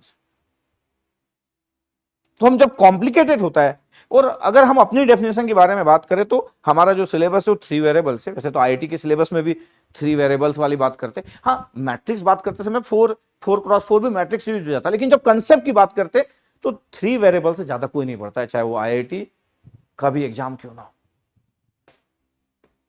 चाहे आईआईटी का भी क्यों एग्जाम ना हो। तो आपका भी स्टोरी आज तक और सालों से 3 वेरिएबल से आगे बढ़ेगा नहीं। आईआईटी का नहीं बढ़ा तो आपका क्यों बढ़ेगा? कैलकुलेशन हो सकता है कि मैट्रिक्स में डिटरमिनेंट निकालो 4x4 का, डिफरेंट डिफरेंट थिंग, वो तो कैलकुलेशन है कि डिटरमिनेंट है 4x4 का। कंसेप्ट कंसेप्ट ये आपके पास एप्लीकेशन की लीनियर अलजेब्रा बहुत जगह यूज होता है आपके पास। ओके, तो आपको समझ आ रहा होगा कि कंक्लूजन ये है कि जब नंबर ऑफ वेरिएबल्स बढ़ते, जब 2 वेरिएबल्स से तो मैट्रिक्स की नीड नहीं थी भाई साहब, मैं बता रहा हूं, बनाया तो जरूर था मैं 2x2 का डिटरमिनेंट, लेकिन सच में मैट्रिक्स की नीड नहीं थी, सच में उसके अंदर आने वाली चीजों की जरूरत नहीं थी, वो डब्बा की जरूरत नहीं थी जिसको आप डिटरमिनेंट बोलते हो। लेकिन जब वेरिएबल्स बढ़ना चालू होते हैं तो भाई साहब मजबूरी है, मैट्रिक्स इंट्रोड्यूस हो जाता है, फिर हाथ से इक्वेशन को हैंडल करना टफ हो जाएगा। ओके, पता है अब इसको नोट नहीं करना, क्रिप्टोग्राफी को। क्रिप्टोग्राफी वगैरह में क्या करते हैं, हम इंक्रिप्शन करते हैं, डिक्रिप्शन करते हैं, जैसे प्रिपेयर टू नेगोशिएट लिखा हुआ है, अब हम हर लेटर को एक नंबर प्रोवाइड कर दिए, जस्ट 2-4 मिनट लूंगा, इसको नोट नहीं करना क्रिप्टोग्राफी को। यहां तक नोट कर रहे थे आप, हाँ इसको एक आधी पॉइंट नोट कर सकते हैं कि एप्लीकेशन क्या होता है। आप लिख दिए क्रिप्टोग्राफी, आप लिख दिए ज्योमेट्री, आप लिख दिए जेनेटिक्स, लीनियर प्रोग्रामिंग, गेम्स, जैसे ऐसा कोई पूछता नहीं है बट ऐसे ही, हाँ ये इसको नोट नहीं करना क्रिप्टोग्राफी को। जैसे प्रिपेयर टू नेगोशिएट लिखा हुआ और हर नंबर को हम असाइन किया, देखो ये प्रिपेयर, इसका जो स्पेस है उसको 27 दे दिए, जो स्पेस है 27 दिख रहा होगा आपके पास, ये फिर हम इसको मैट्रिक्स के फॉर्म में ये इन्फॉर्मेशन को किए, ये की भेज दिए, ये की भेज दिए और इसके अंदर में ये सब मैट्रिक्स के फॉर्म में डेटा पूरे ऐसे कर दिए। तो फिर ऐसे कर करके हम फिर मैट्रिक्स का यूज चालू हुआ, इंक्रिप्शन, डिक्रिप्शन, क्रिप्टोग्राफी एवरीवेयर। जो कंप्यूटर साइंस के स्टूडेंट्स है वो तो कंप्यूटर ग्राफिक्स में पढ़ते ही, फ्रेम वगैरह की जब बात करते हैं तो पढ़ते ही हो तो मैट्रिक्स, तो इंक्रिप्शन, डिक्रिप्शन, जो की वगैरह होती है वो भी मैट्रिक्स के फॉर्म में ऐसे में रिप्रेजेंट करते। फिर मैट्रिक्स का इन्वॉल्वमेंट चालू हुआ बहुत सारे एप्लीकेशंस में। ये कंप्यूटर ग्राफिक्स में आपके पास सभी मैट्रिक्स है, ये फ्रेम पर सेकेंड हम रिप्रेजेंट करते हैं, जितने भी एवरी फ्रेम जो होता है ऑब्जेक्ट को डिस्प्ले स्टोर्ड होता है मैट्रिसेस में। In computer graphics every element represented by the matrix which are pixels, ये कंप्यूटर ग्राफिक्स में सब कुछ मैट्रिक्स की फॉर्म में हम रिप्रेजेंट करते हैं, नोट नहीं करना है इसको। मैटलेब में भी, MATLAB is all about the linear programming, linear algebra. ये मैटलेब अगर आप पढ़े हो तो कभी भी हम ऑपरेशंस मैट्रिसेस में कर सकते हो, रिजल्ट बहुत फास्ट निकाल सकते हैं मैटलेब प्रोग्रामिंग में भी।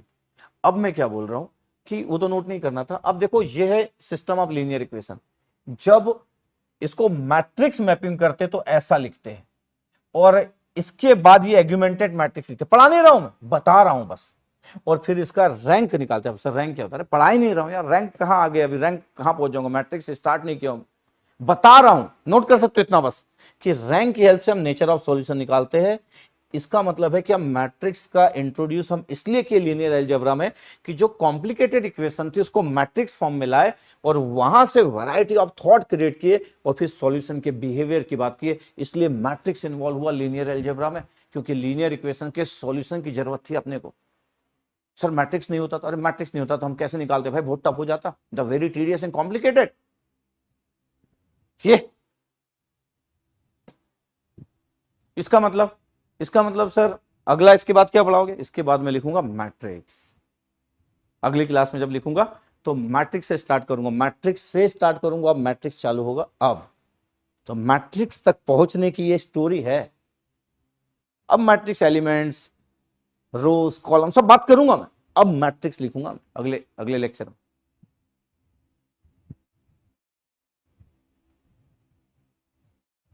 अब बताओ सबको समझ आया, ये सब नोट करने की जरूरत नहीं, बहुत सारी इंफॉर्मेशन। मैं चाहता हूं कि आप सब्जेक्ट को बड़े अच्छे से पढ़े, आप मेरे से पढ़ रहे हो, आपके सोचने का नजरिया बहुत ही अच्छा होना चाहिए। आप चाहते क्या हो, अब सिर्फ थोड़ी मैं आपको सॉल्व कराऊंगा, मैथ सॉल्व कराऊंगा और बोलूंगा कि मैं क्वेश्चन करा देता हूं, गेट के क्वेश्चन आपसे बनने लग जाएंगे, वो फिर मेरी जरूरत नहीं है आपको। फिर अगर मैं सिर्फ क्वेश्चन सॉल्व कराऊंगा तो मेरी जरूरत नहीं है, वो तो फिर क्या ही बात बची।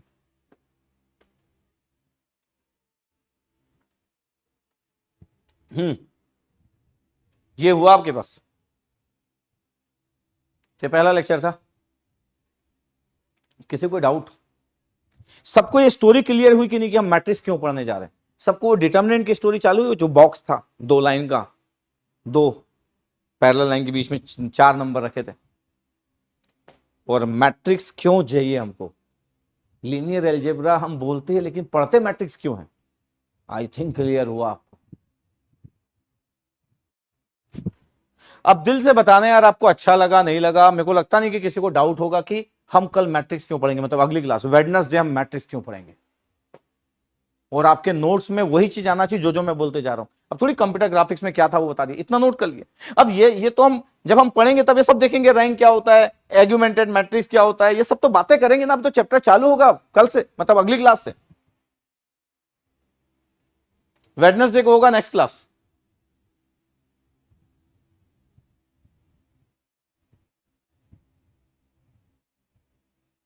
बिल्कुल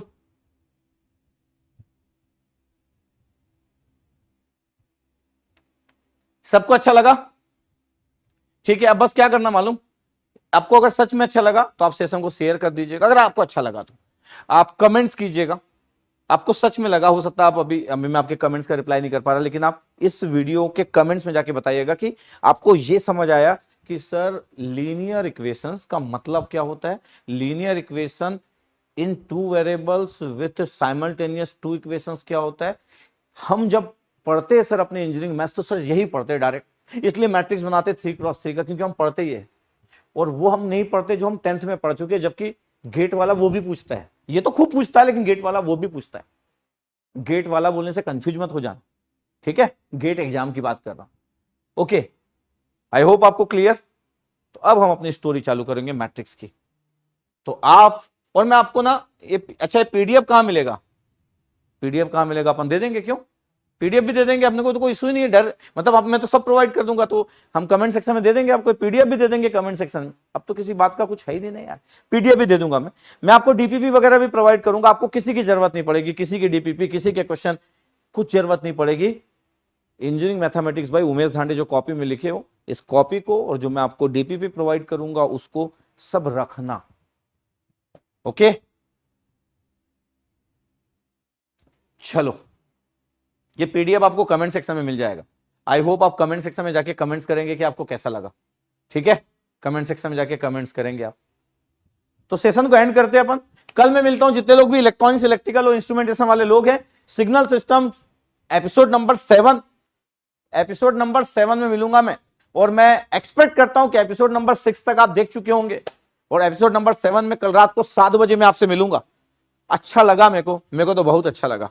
कैसे समझाऊं, कैसे एक्सप्रेस करूं, और क्या करूं और क्या ना करूं, प्रेशर में था मैं कि कैसे बातें होगी, बट ठीक है, अच्छा रिलैक्स फील कर रहा हूं। तो चलो कल मिलते हैं अपन सिग्नल सिस्टम में, और परसों मिलेंगे वेडनेसडे। लिंक बना दो तुम वेडनेसडे का 7 बजे, वेडनेसडे का 7 बजे लिंक बन चुका है, और हम वेडनेसडे मैट्रिक्स स्टार्ट करने वाले हैं, ठीक है। कमेंट सेक्शन में आप जरूर बताइएगा सच में कैसे लगा, टाइम लेके बता दीजिएगा, भले चाहे 1 घंटे बाद 2 घंटे बाद, लेकिन सच में बताइएगा। और जेन्युइन कमेंट्स यार, जो आपको लगे इंप्रूवमेंट की नीड तो इंप्रूवमेंट की नीड बता दीजिएगा। वैसे मेरे को लगता नहीं कि इंप्रूवमेंट की कोई नीड होगी, ठीक है। चलो मिलते हैं अपन। Okay, thank you very much, love you all, good night, take care.